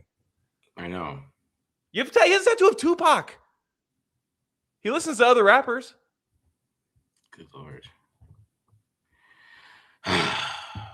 Max is definitely never coming on this show now. Who cares? Do you think? I was going to ask him about that time you hate. First off, you made him a better pass rusher. Oh yeah, remember that? You don't get credit for that.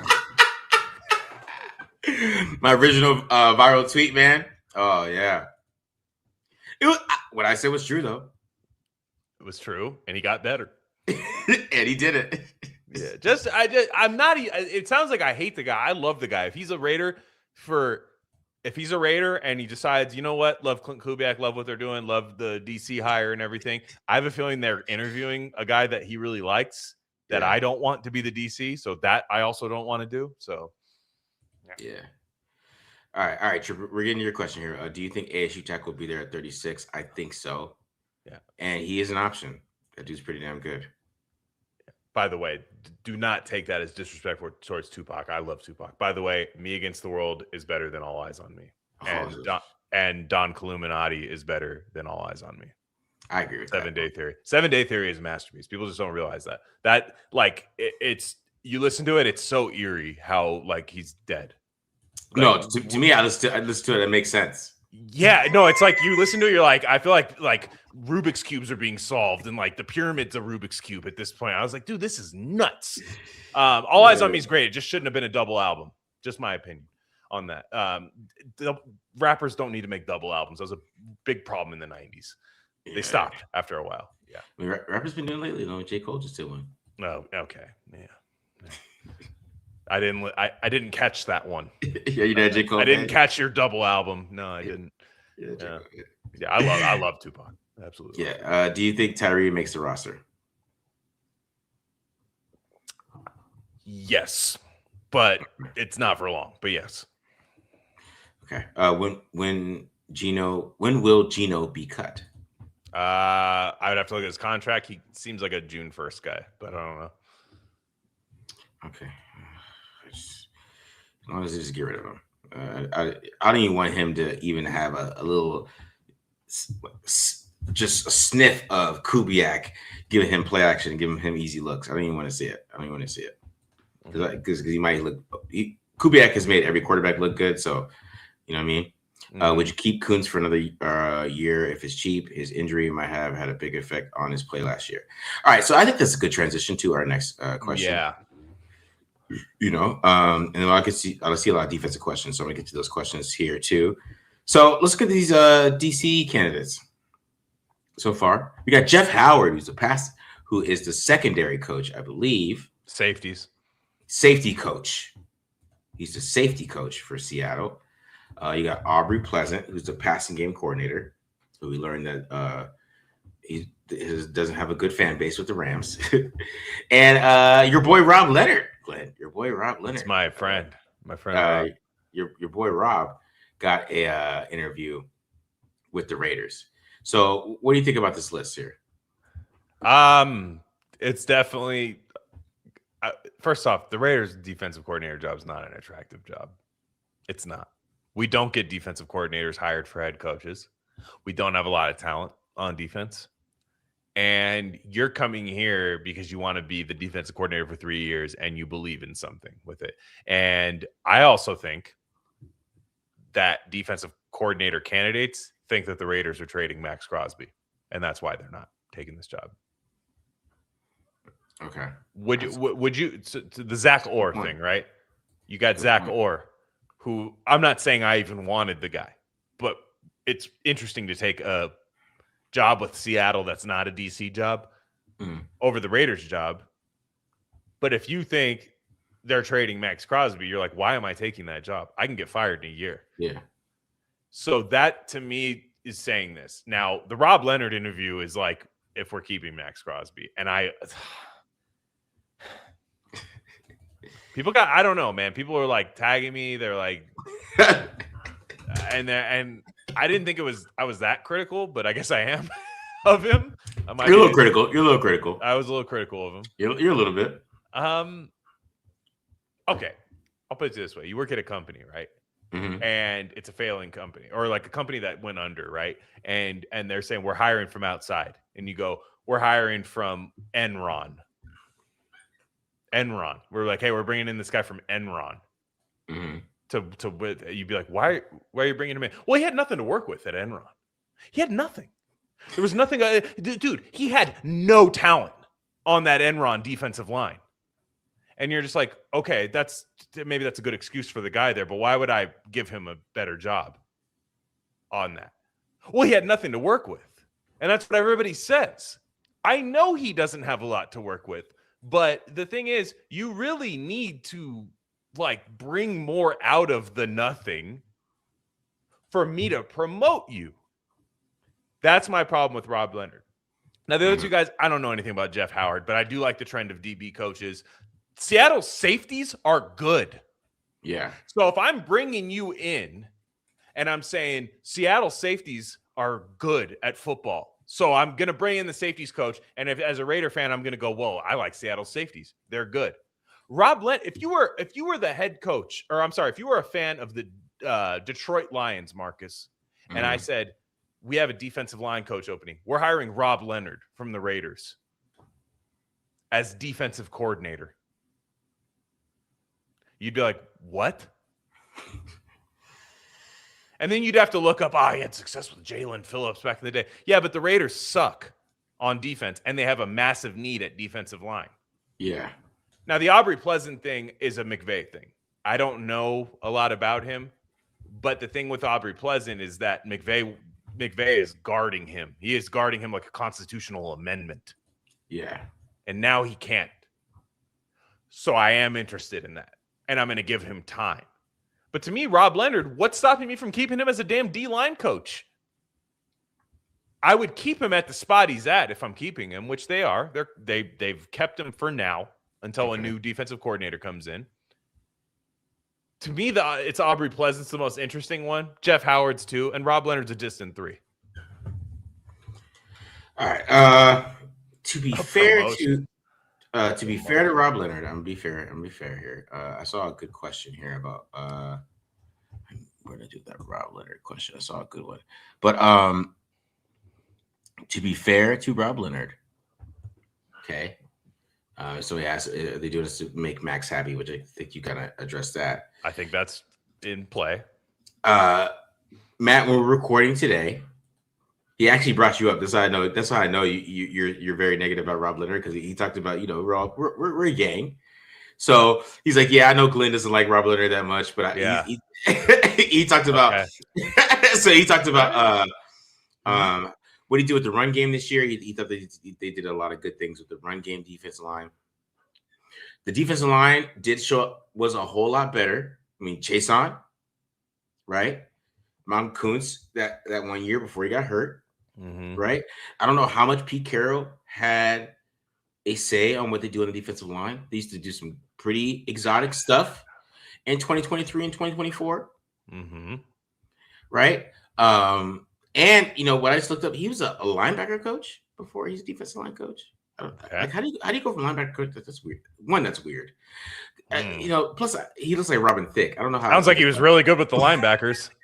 Plus he looks like Robin Thicke. I don't know. I don't feel like my defensive line coach. He just he looks more like an offensive coordinator than he does defensive line coach. I'll keep it real. But I would defend him that way. Like, maybe if he has more control of what they want to do on the defensive line, yes, he could. What he's going to do, but what scheme he's going to do? He's a Patrick Graham kind of, like, he was with Patrick Graham in Miami. He's with him in New York. You know what I'm saying? When he went to the Ravens, I don't know who the Ravens. I was trying to see who the 2022 Ravens offensive coordinator is. That Wink Martindale? No, Mike McDonald was. Mike McDonald, yeah. So maybe that's the connection. Yeah. McDonald's like, hey, just get Rob. Sorry, Rob, man. Hey, I'm blocking you from all my good coaches, but you guys have Rob Leonard. Yeah, that's what I'm trying to say. Yeah. So maybe that has a part of it. Who I really like is Jeff Howard, though. I was looking up Jeff Howard when I was talking to Matt earlier. He is a Mike Zimmer guy, right? He's a Zimmer guy. But then he went to Cleveland under Joe Woods, who also coached with Kubiak. Yeah. Right? And then he went to the Chargers with Brandon Staley. And then he went to Mike McDonald. So I know he knows a lot of these exotic cover 7 kind of different ways to stop these defenses. So I really am intrigued by Jeff Howard. I'll be pleasant is kind of the same thing. He comes from those guys. But I think that Jeff Howard is very intriguing to me, just because he comes from, I told this to Matt, he comes from the Mofo family, where these guys play a lot of too high. He comes from the Zimmers. Yeah. Staley, then Mike McDonald. There's a lot of these guys that play these different defenses. And I like Jeff Howard a little bit. He's very intriguing to me. That's somebody that I'm really looking at. That I like what he could do, and then what he did with the safeties. He's a safety coach. That means he knows how to move around safeties and things like that. Right. That means we might draft some of these guys, because that's what I really want. I want Emmanuel McNeil Warren. That's kind of like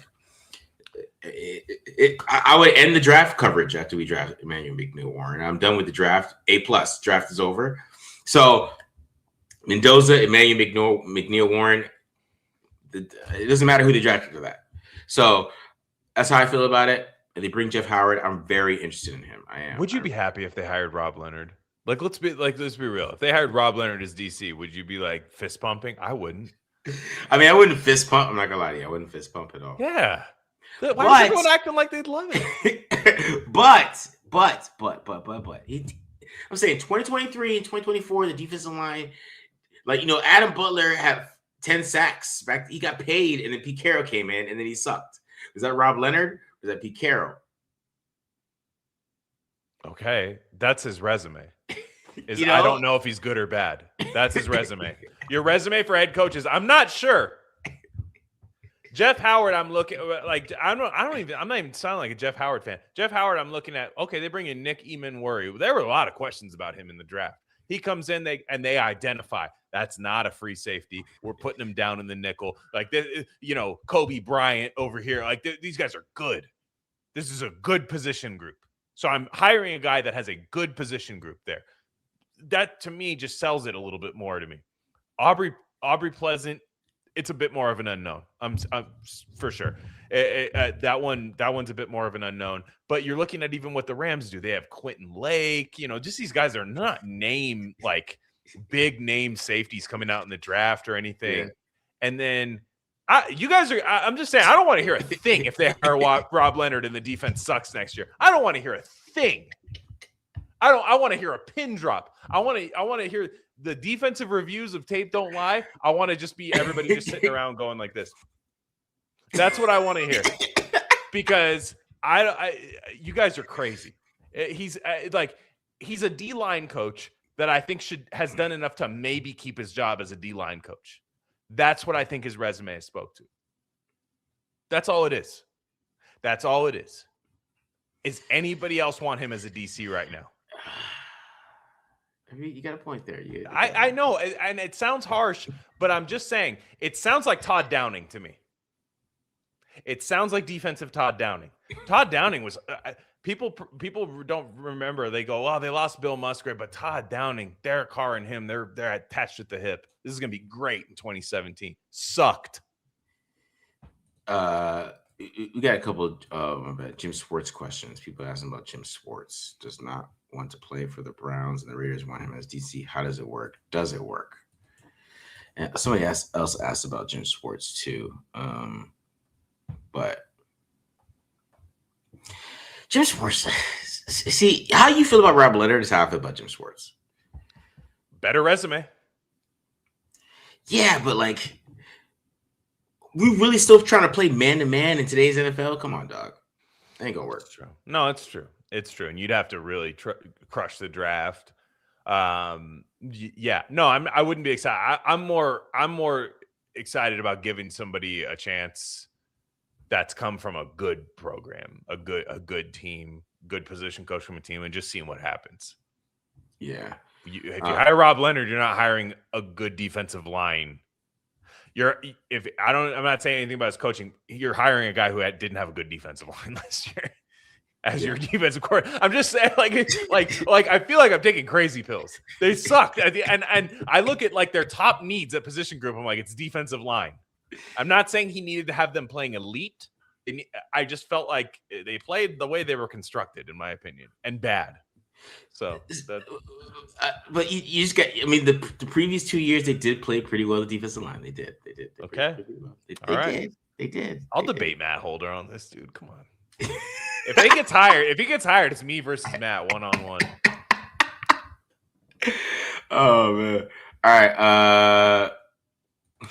We got Baby Shook asking about Brenton Buckner was D-line coach. I think he was around when Del Rio was head coach. Yeah, Brenton Buckner was good, but is he still in the NFL? Rod Marinelli was good.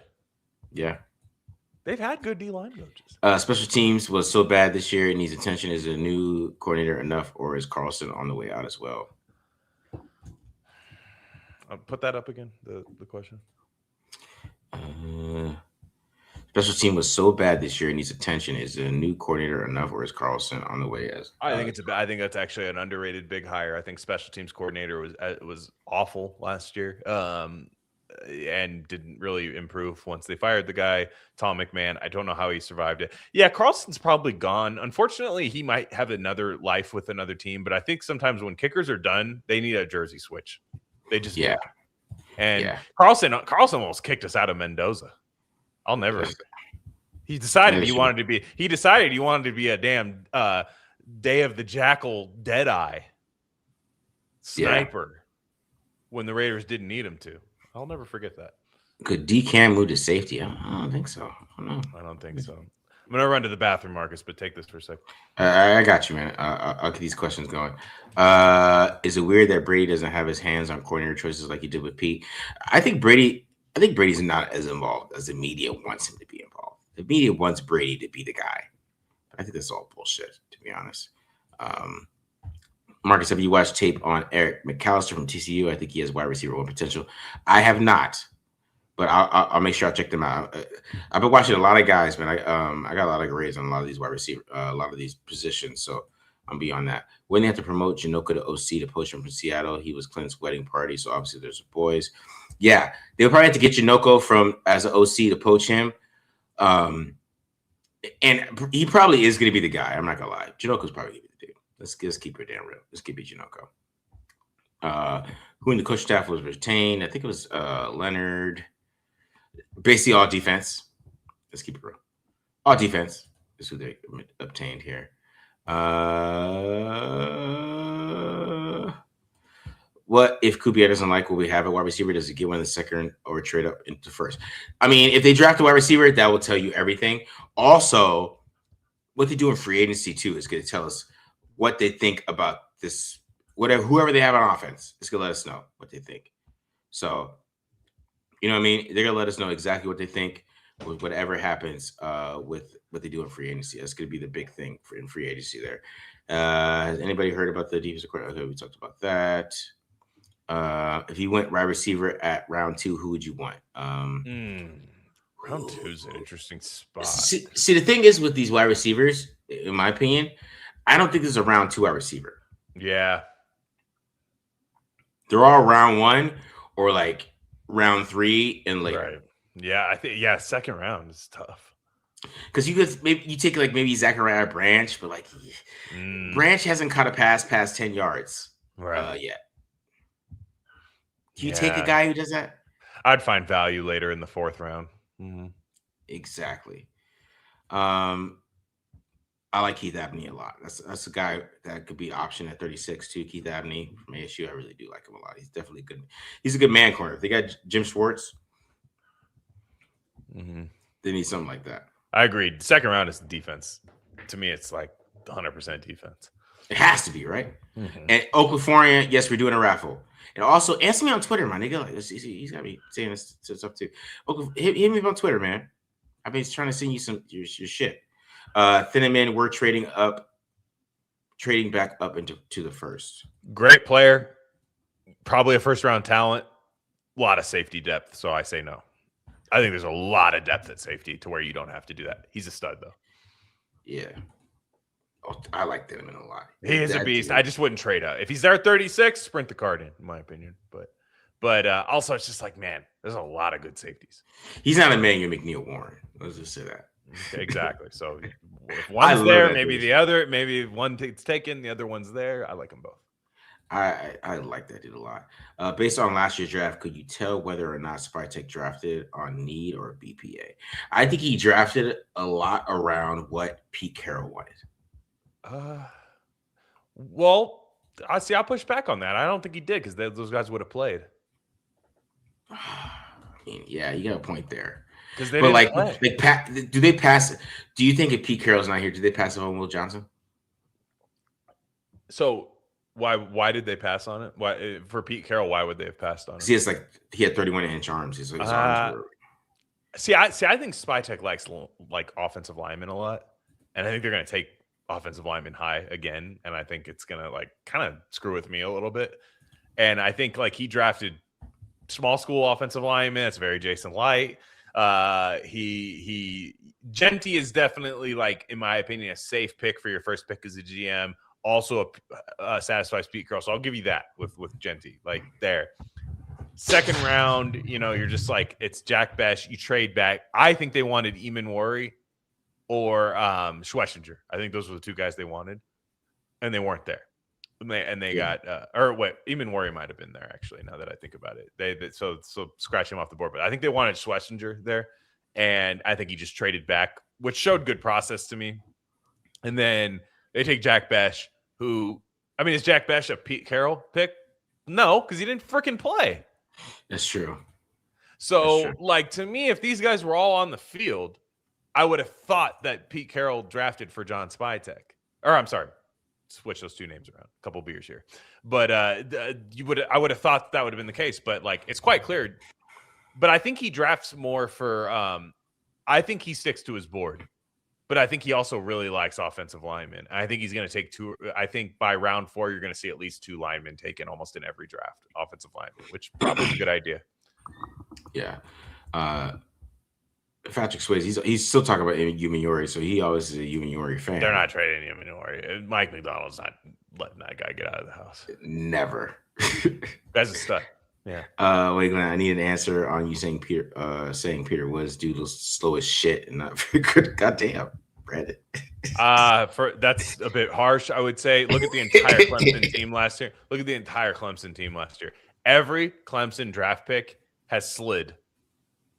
So, like, Avion Terrell was probably, if you looked at an early mock draft for this year, Avion Terrell during the college football season was supposed to be a lot higher than he was, right? Avion Terrell, Peter Woods, a lot of these guys, even the wide receivers out of Clemson, they just had a terrible year. I don't know if it's Dabo. I don't know what's happening there. That program seems to be dying a slow death.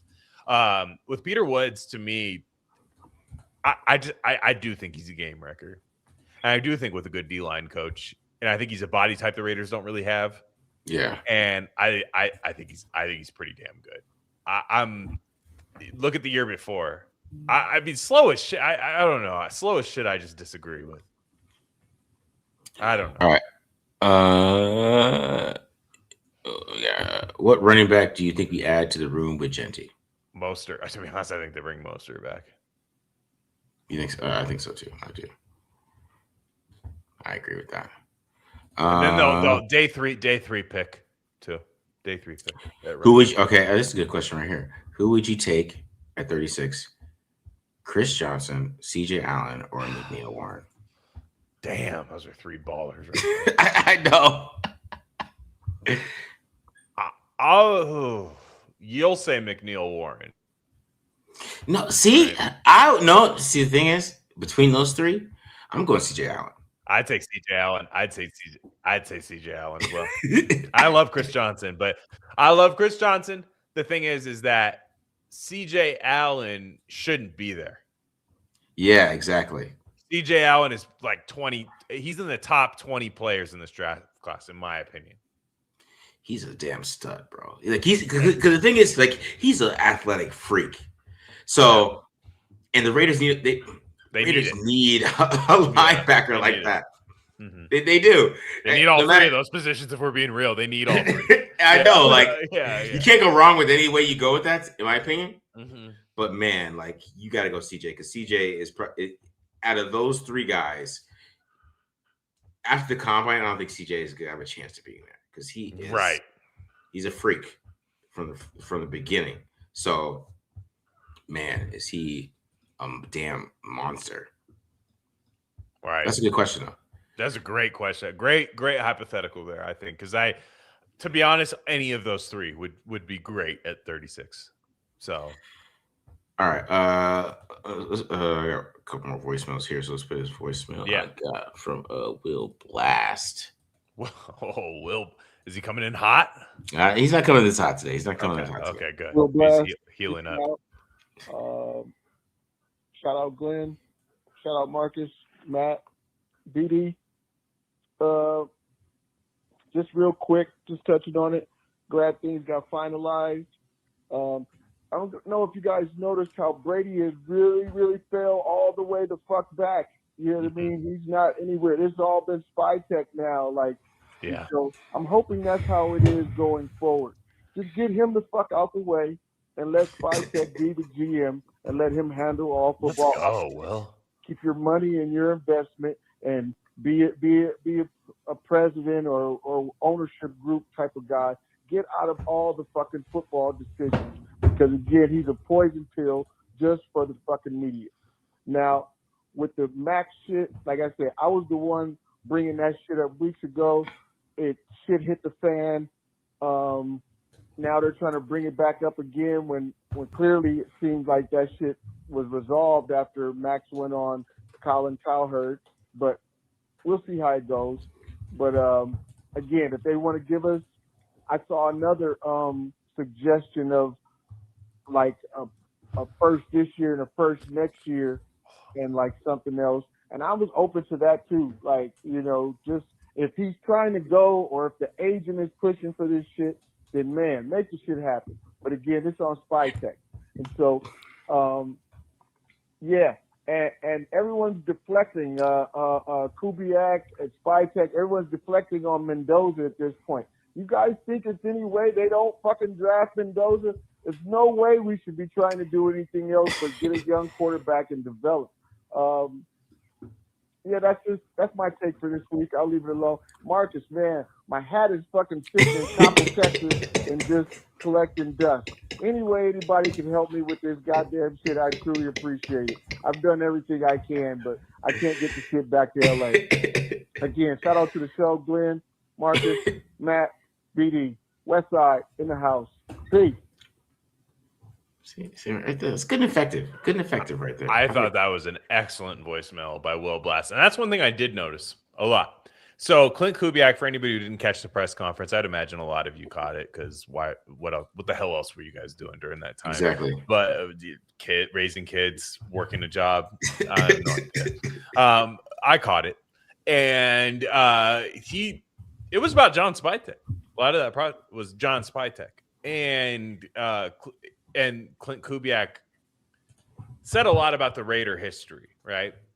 And I got to say, I got a hot take about the Raider history. I love the Raider legends. I love them. Mm-hmm. It sucks seeing people that have AARP cards as our last legends. You know what I'm saying? You look and you see guys with like white hair, and that's like the last good players we had. Like really like where you're just like, man, they played 10 years for the Raiders. They were great, and they won. And you look, and it's almost depressing. It was great to see them show up, but it was depressing that we didn't have somebody like 43 years old that had a 13-year career with the Raiders, where they made a couple of All-Pros. You know, we just hadn't had that in a while. But Clint Kubiak talked about, Tom Brady mistakenly gave me his phone number. And I all that, but for a lot of time, it was he was impressed with John Spytek. I've been impressed with John Spytek. Yeah, not so much. Look, we won 3 games last year. That's not impressive. I like the way he conducts himself. I like his process in the draft. I like the fact that he didn't get us into any bad contracts last year for a year that was obviously wasted, one of the worst Raider years in history. And I'm interested to see this pairing with Spytek and Kubiak. That's interesting to me. And to me, Brady should be the icing on the cake, not the guy that is the reason you take the job, but also like, look, I like this, I like this, I like this about the Raiders organization, and I get to work with Tom Brady. That's when you'll know the Raiders have a good staff, and I think they do right now. And Spytek brought in new scouts. This is going to be the first year we're going to get those scouts. A lot of them have Eagles ties. They draft phenomenal, in my opinion. So we're going to get the first year with that. I'm excited. I answered the second question was about the trade. You better not do that shit. I'm straight up like, if they don't take a quarterback this year, I'm like, bro. No, they're just got it. They're taking him, right? Like, I mean, I haven't seen anything that it's only been they're doing you can't say in February we're taking Fernando Mendoza. You can't say that. You can't. I know exactly. Right? So what I mean is like I've never seen a team say that they're taking him. But first off, did you see the Mark Davis interview? He was like, I love Fernando. Tom Flores wore number 15. I love Fernando. Fernando's the best. Like, it was like they're taking Fernando Mendoza. Yeah, even when we talked about Kubiak, he was like, we're taking we waited for him because we felt like we're going to go offense with the first pick. So that's what I'm saying. They're taking him. You know me. I'm Mr. Never, never count your egg. I'm that guy. I'm the last guy to like latch on to something because I'm always waiting for that final dotted line to be signed. They're taking Fernando Mendoza. They're not trading out of it. Trevor Sikkema, who I'd love to like get on our show somehow. The guy's cool. Like, the guy knows what he's talking about, and he loves the draft. I'd love to hear him talk about the Raiders or something on here. But he had said it's less about what you get in return for that pick. Like, it's if somebody offers you like 10 first-round picks, I mean, they're not going to offer you 10. They're not 4 first-round picks for that thing. It's not about that. It's about how much you like Fernando Mendoza. If you're like 50-50 on Mendoza, you'll probably listen to offers. But if you love Mendoza, you're taking him. It doesn't matter what anyone's offering. And I think they love Mendoza. And it's tough not to, especially for what the Raiders are. And you just need that stability. You need the guy that loves the game. You need the guy that's not going to Top Golf and drinking like 26 shots of tequila and then deciding to drive his Corvette. Like you need that. Yeah.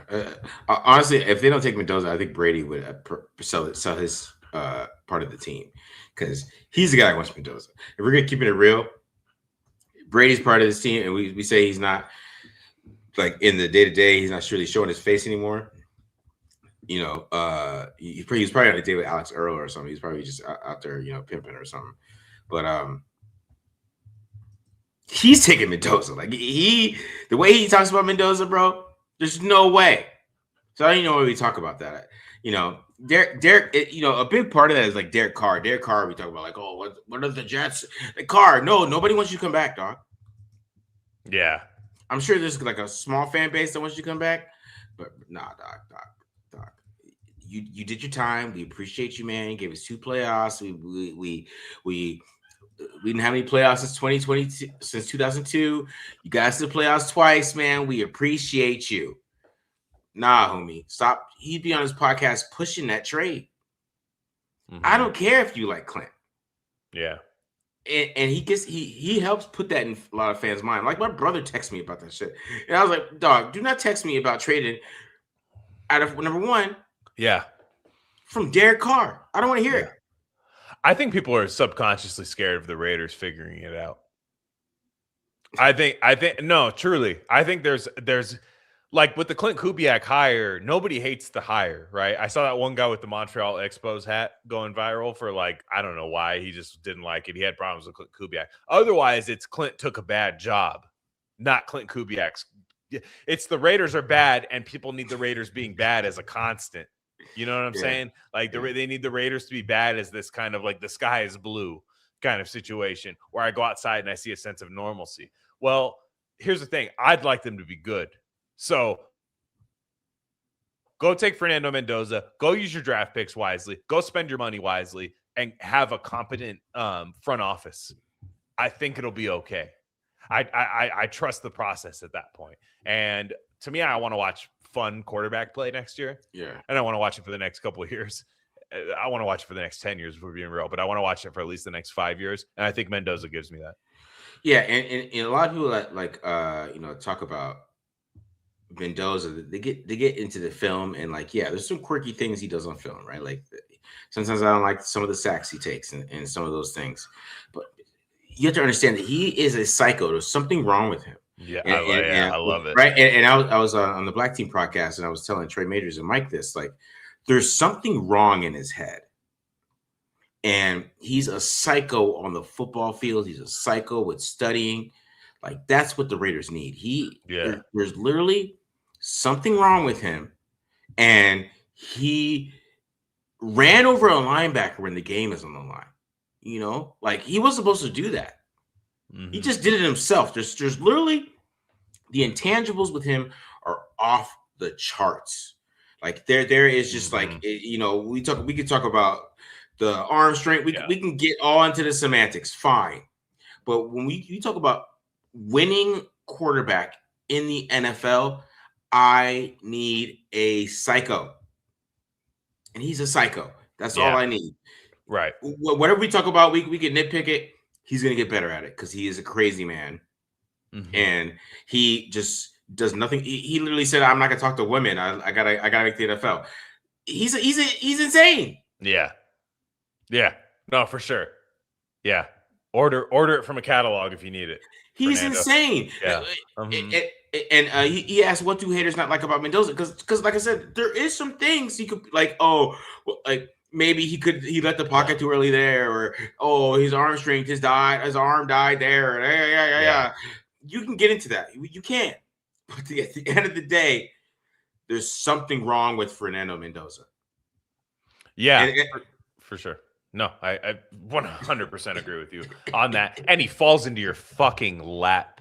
That's the thing with me. He falls into your lap. Like, you have him. You don't have to trade up for him. He's there. You won the contest on the psycho. And there's a lot of people out there that I noticed once Fernando Mendoza looked like he was going to the Raiders, that's when they put the damn the little Sherlock Holmes magnifying glass on, when they said, oh, actually, it's this.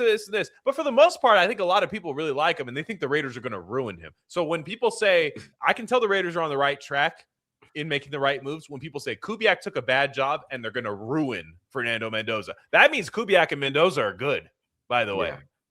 So you, as the Raiders and as Raider fans, there's always that little like sinking feeling for you as a Raider fan, like maybe we might fuck this up.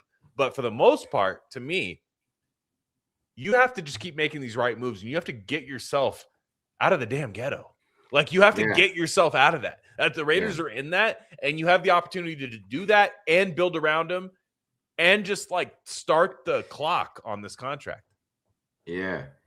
It's just crazy to me. He said, because shout out my dude Mike. I appreciate my dude Michael Belly, but let's say he likes Trinidad Chambliss, and I mean, like, bro, I just can't, like, you have to understand like what it takes to be a winner in the NFL. Like, Joe Burrow is not that impressive as a prospect, but Joe Burrow, he dresses weird, but in the football field, he's a psycho. Mm-hmm. And that's why he gets hurt a lot. That's why I want Mendoza to check the ball down a lot more, right, and do those type of things, so we can protect him. You know what I mean? Mm-hmm. But that's also why we like him, because everything that I didn't like about Mendoza, like against Iowa, against Alabama and Oregon and Miami, he wasn't doing those things anymore. Yeah, and that's what I love about him. Like, I can shit on him for something. We could probably shit on him about something all rookie year. And by year 2, year 3, that's going to be gone. Yeah. Because he's a psycho, man. I said Put the Mendoza clips over Nipsey. That's pretty good. Shout out Mike. I like Mike. Yeah, I like Mike too, man. Shout out Mike Riley, man. That's my dude. My dude. Dog. Yeah, I do too. Yeah. You're allowed to have everything. I always hated CJ Stroud. Like, I didn't see it. I didn't see it. He had one big game, one big game, and people are coming around and say, Glenn, you were right about CJ Stroud. I'm like, no, to be honest, I wasn't, because I didn't even see the big rookie year out of CJ Stroud. Like, he's already been better than I thought he was, despite what's happened the last couple of years. But you're allowed. Look, the thing is, like, we haven't had that quarterback in a long time. We haven't had that quarterback since Carr, really. But to be honest, you're talking about somebody picked 30 some odd picks over Carr, the first pick of the draft.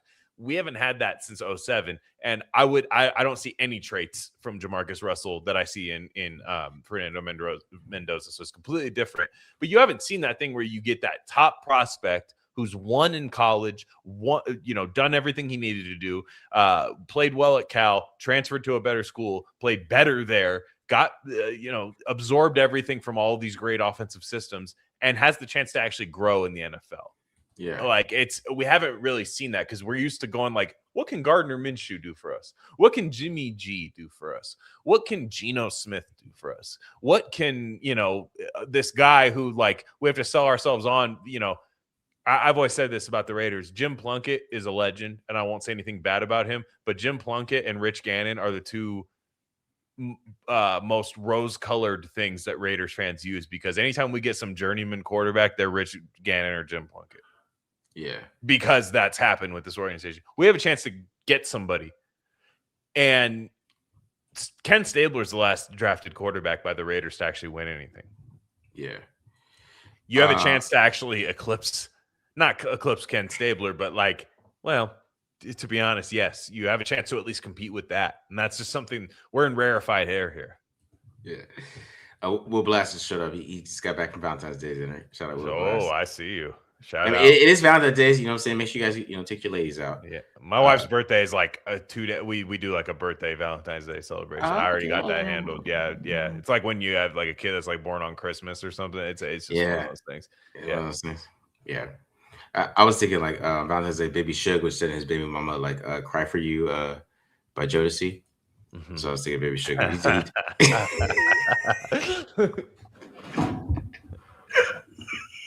All right. Anyways, speaking of baby, YouTube link. Yeah, he's calling like the California late night 12 o'clock. On Saturdays. You know wow. What I'm saying? I know Yep. I do remember those. Yeah, this is for my baby, Janisa. A shout out to Janisa. Call in to 707-535-7277. Janisa, give us a call.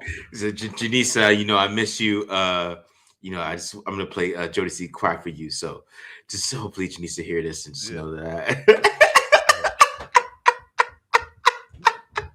Speaking of Baby Shook, let's play his voicemail. I'm gonna get this Baby Shook voicemail up here. My bad. Here we go. We're gonna do this and then we're gonna get the raffle here. I guess we'll it's been 2 shows. We'll finally get these Mendoza stats. We'll get to it eventually. Yeah, I was saying we didn't get any. It was just supposed to be saved for Just Stats, baby. See, Baby Shook, right? My baby mama loves that one. See, he did that in the 90s. 1999, Baby Shook was calling the radio show. It was like, Janisa, this is for Janisa. Jodeci Cry for You. This is exactly how I feel. You know what I mean? So, anyways, let's get to this Baby Shook voicemail here. Yeah, he said her name. I didn't even know that information, but thank you. What's up, Marcus? What up, Matt? YouTube, man. What up, man? Haven't left a message in a while. At least since I became an official member of the TDL podcast and donating $4.99 a month just to be your friend. Kind of weird, becoming a member since I'm already a member of my neighborhood. You know what I'm saying? Can't be a member of 2 things at the same time. But anyway, I want to talk about the hiring of Kubiak. I think it's a great move. It's a great move for the Raiders.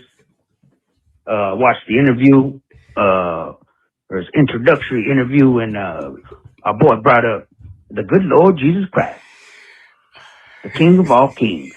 Right, Glenn? Yeah. I know, man. Yep, that's Can't correct. be, referring to you anymore as a Mormon because I see how hurt you get. It did hurt. When I bring it up. It hurt really bad. My boy brought up Jesus, the King of Kings, and God.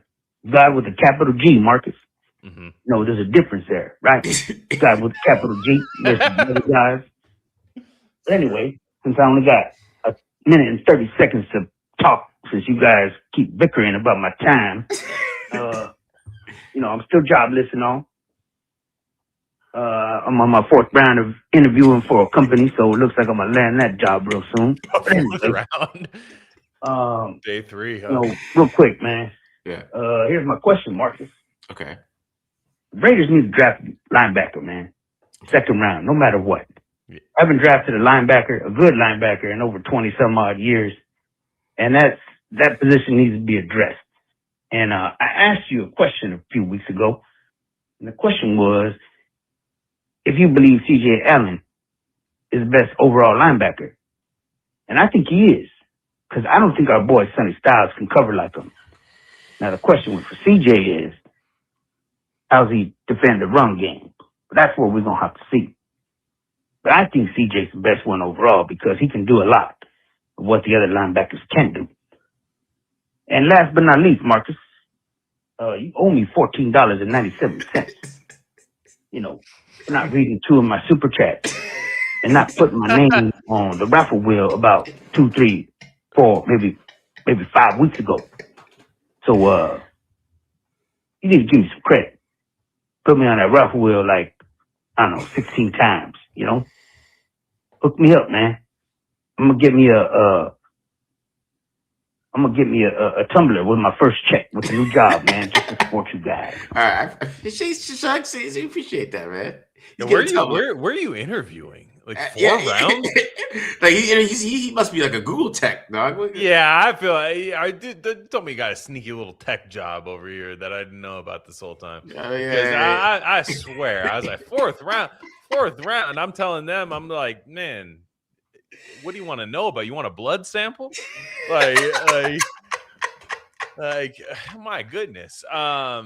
bro. It doesn't have to be. I get why he's saying that because I do think linebackers deep because I like my Jake Goldays, my Lander Bartons. I think some of those guys are real good. Trotter's son, Josiah Trotter. I'd like to leave the draft with 2 linebackers if we can. And one of them I want to be the trotter, that thumper, that downhill old school, and one guy to be a little more versatile, that kind of Jake Golday, Lander Barton, where you're kind of like, oh, I got a big, tall dude that I can move around the defense a little bit. I'd like to leave with both.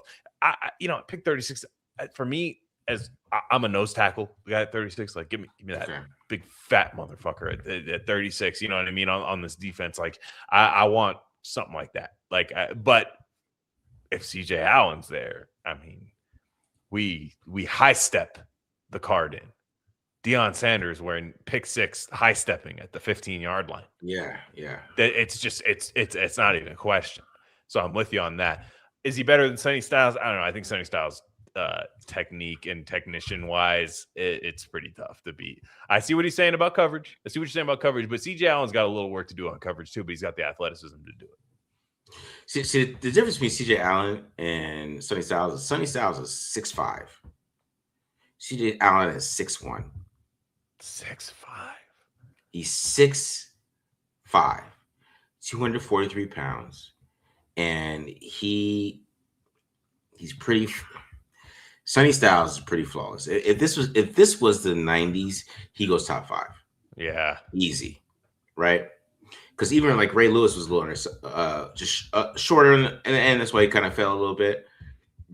But Sonny Styles, he's 6'5",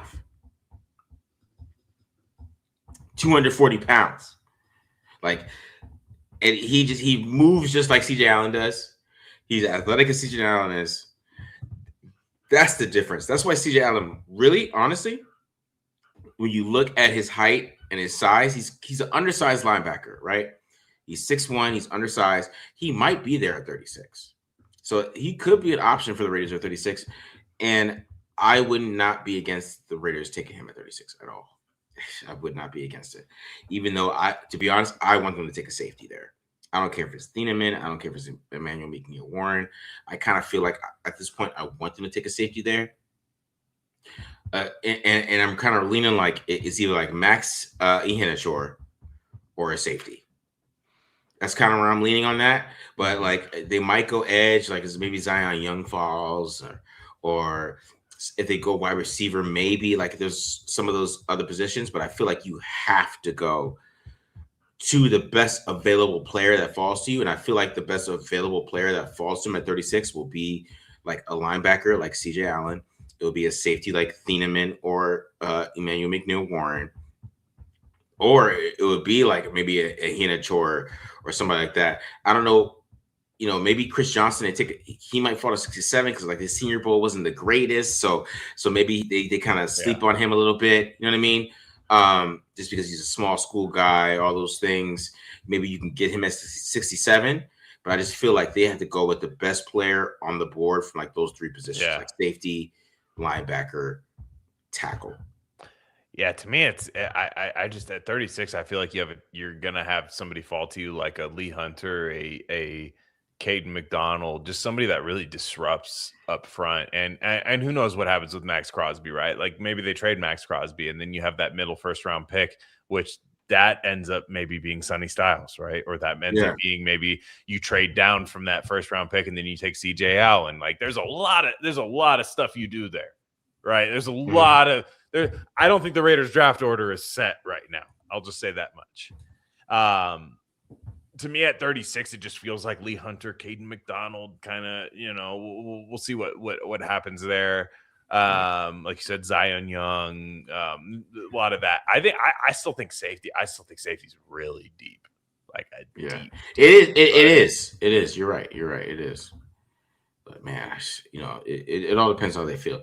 If Chris Bell falls to round 3, do you take him at 67 with his recent torn ACL? Maybe. Because that's a long-term play right there, and he's a beast. I mean, he's a beast, and ACLs, it's not tearing an ACL in your 20s is like nothing nowadays. So yes. Yeah. Cam Coleman, Auburn on your radar. AU QBs are trash. He may be held back last year. I've heard a little bit about him just from being with Draft Fanatics guys. They do like Cam Coleman. I haven't really watched him too much, but it's definitely something to check out. And I'll let you guys know about. Probably like in the fourth, maybe if you're gonna do something like that. But we'll see with that. So the new generation of Raiders fans are legends as depressing. I think he just asked in the chat that. Yeah, no, I said that. Um, I said that. I said that the legends are depressing because they're old, and I wish we had legends from like 20 years ago rather than 40 years ago. It just means you don't draft well. I mean, it's not depressing to see those guys. It's just depressing that those are the guys.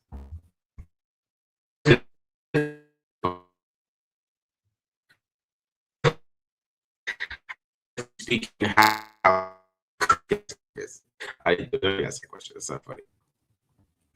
No. I'm trying to. I don't know if I'm freezing here. Am I freezing? You're freezing a little bit, yeah. There we go. Because I can't do the chat here. I'm like, I'm freezing. God damn it. All right, let me restart here.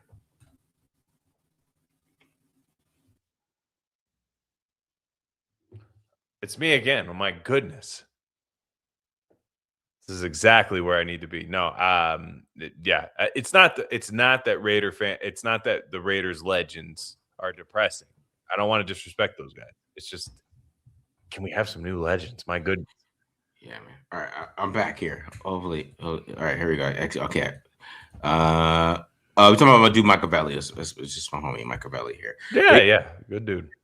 Kyle Lewis in the third. Kyle Lewis is 5'11", 224. I'm not taking him in the third. No, he's a day 3 pick in my opinion. He is a 1999 safety. How about TCU? I don't even know who that is, man. No. Are those that name is crazy? Kleb Alarms or sounds like some Futurama.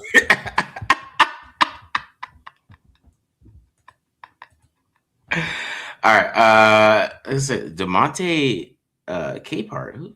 I don't know who that is. Y'all be deep diving the draft, man. I tell you, man.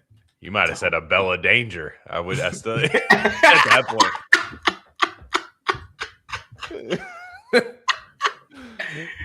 I mean, he's 6'5", 315. He's a defensive tackle from Clemson. Wow. I like the one from Navy, that defensive tackle. That guy was cool. I like him as a day 3 kind of project. Yeah. With Crosby injury, would a team trade for him before the draft? I don't think so. I think so. I hope before the draft. I don't want somebody's post Crosby draft picks. They'd have to trade him in like August, right? I mean, with his issues. No, I wouldn't do it at that point. If he's on my roster in August, he's on my roster. Are there any mid-round bruiser type backs y'all like? I like Mike. I think it's Mike Washington from Arkansas. Mm-hmm. Fucking beast, bro. See, to me, I don't even want that's not what I want to add to the room. I want the home run hitter. There's not a lot of all the running backs in his draft besides the Notre Dame backs. I mean, there's your home run hitter. Jadarian Price is a monster.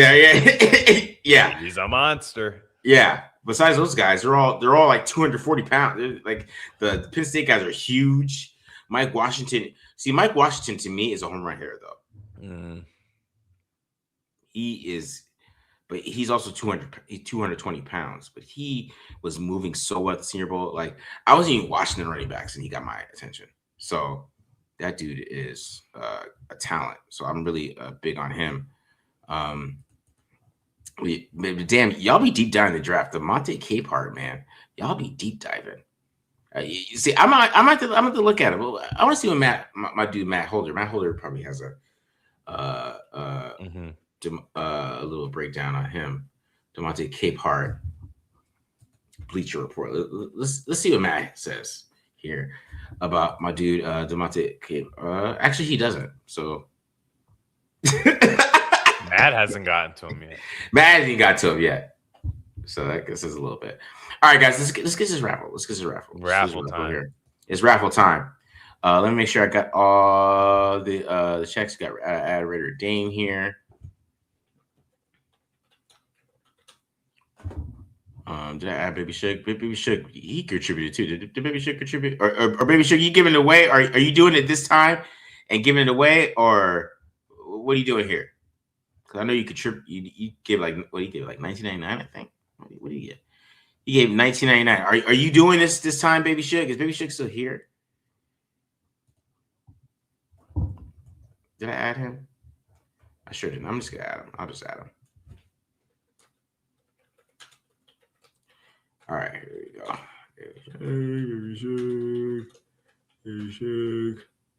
If you want to get in the raffle at the last second, this is your chance. Just need $1.99. $1.99. You get in this raffle here. All right. Well, I get set up. What happens if the backup running back performs better than Genty and Kubiak's offense?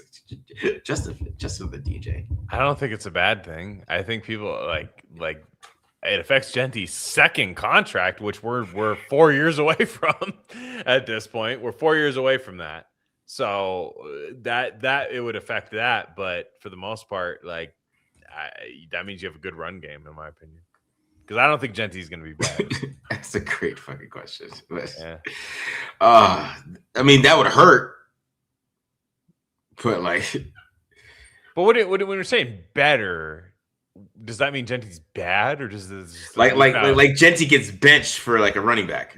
Yeah, but I just mean, to me, like when I put Genty in, can he still score a touchdown? Can he still, like, yeah, you can't worry about last year's pick at that point. Like last year's pick is last year's pick. It is what it is. You go in there. But if you have two good running backs, that's a really good thing.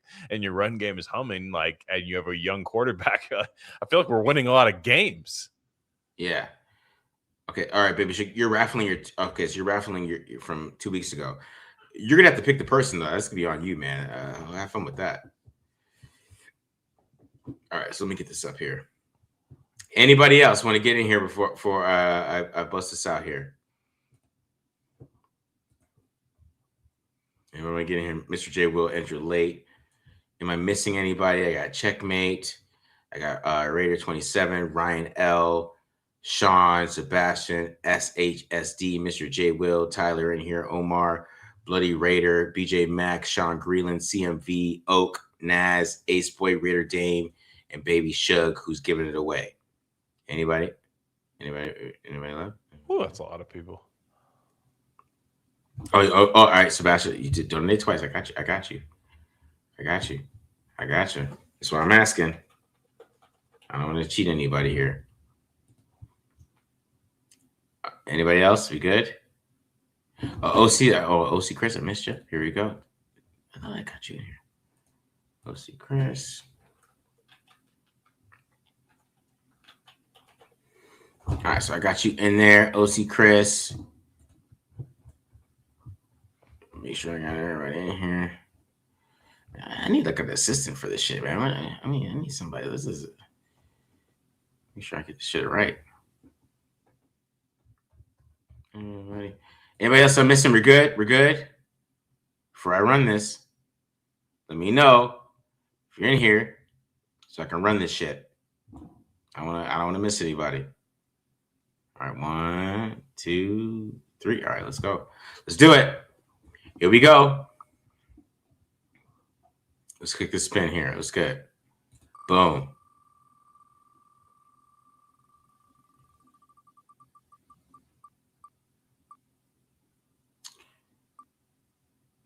All right, CMV. So that's for the tumbler. He wins a lot. See, I feel like he has a tumbler. CMV, do you have a tumbler? If you have a tumbler, I'm giving you the shirt. CMV should still be in here. CMV, do you have a tumbler? I think he already has a tumbler. I feel like he has one.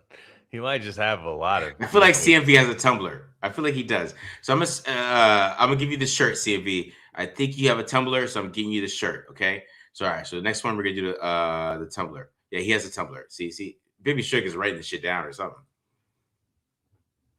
But he has a tumbler. Right? So CMV, you got a shirt. All right. So I'm gonna hit you up on Twitter. I definitely know your name, so I'm gonna hit you up there. All right. So let's do. We got for a tumbler.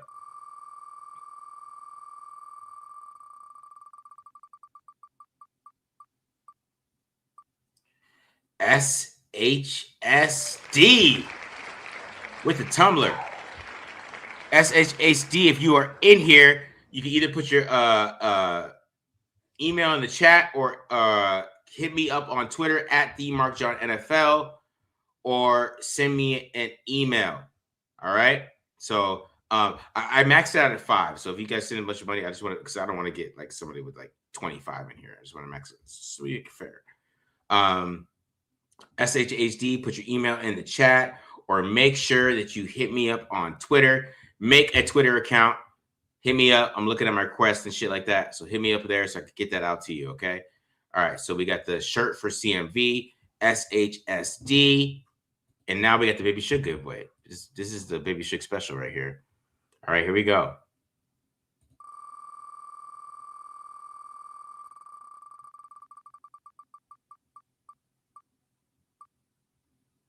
Naz won again. See now, Naz, I owe you twice. I owe you twice. So like I said, either like leave your email in the comments in the channel, or also hit me up on Twitter. I'm ready to send this shit out. So just hit me up, guys. I'm sending this shit out right now. We're good. I'm going to send this shit out as soon as you hit me up, either in the chats or in the email. Like I said, the show ends. Like, Nas, I told you to put your email in the chat, dog. I was going to save it so I can get you your shit. So I owe you a t-shirt, and let me know what else I owe you, okay? But we're good to go here, guys. I hope you guys enjoyed this episode. It's a good episode. I really like that. I really like it, man. All right. So that's what I'm saying, Nas. Just hit me up, man. Just put your email right here, or put it in the comments of the video. So as soon as this is over, you go back to the video, put it in the comments. I'm gonna make sure I get this shit out, guys, to you tomorrow at least. All right. So, all right, we're out of here. Oh, YouTube doesn't let you drop your emails. It's whack, dog. That's whack. But yeah, just I'll make sure I get this shit out to you guys. So just bother the fuck out of me about it if I don't get it to you. But I'm gonna do this tomorrow because I want to make sure that we get this clean. Everybody gets whatever they owe, whatever I owe them. We're gonna get this so we can keep these giveaways going. But we're out of here. Hit the subscribe button, guys. We'll be back on Monday, Glenn. You good for Monday? Yeah. Yeah, we'll be back on Monday. We'll finally get into some Mendoza stats. I guess it's just stats, baby. It was just destiny. So we'll finally do that. But yeah, just hit me up, guys. Bother me about this shit. We'll get the shit out to you. And hope you guys enjoyed this episode. And we are out of here. Peace.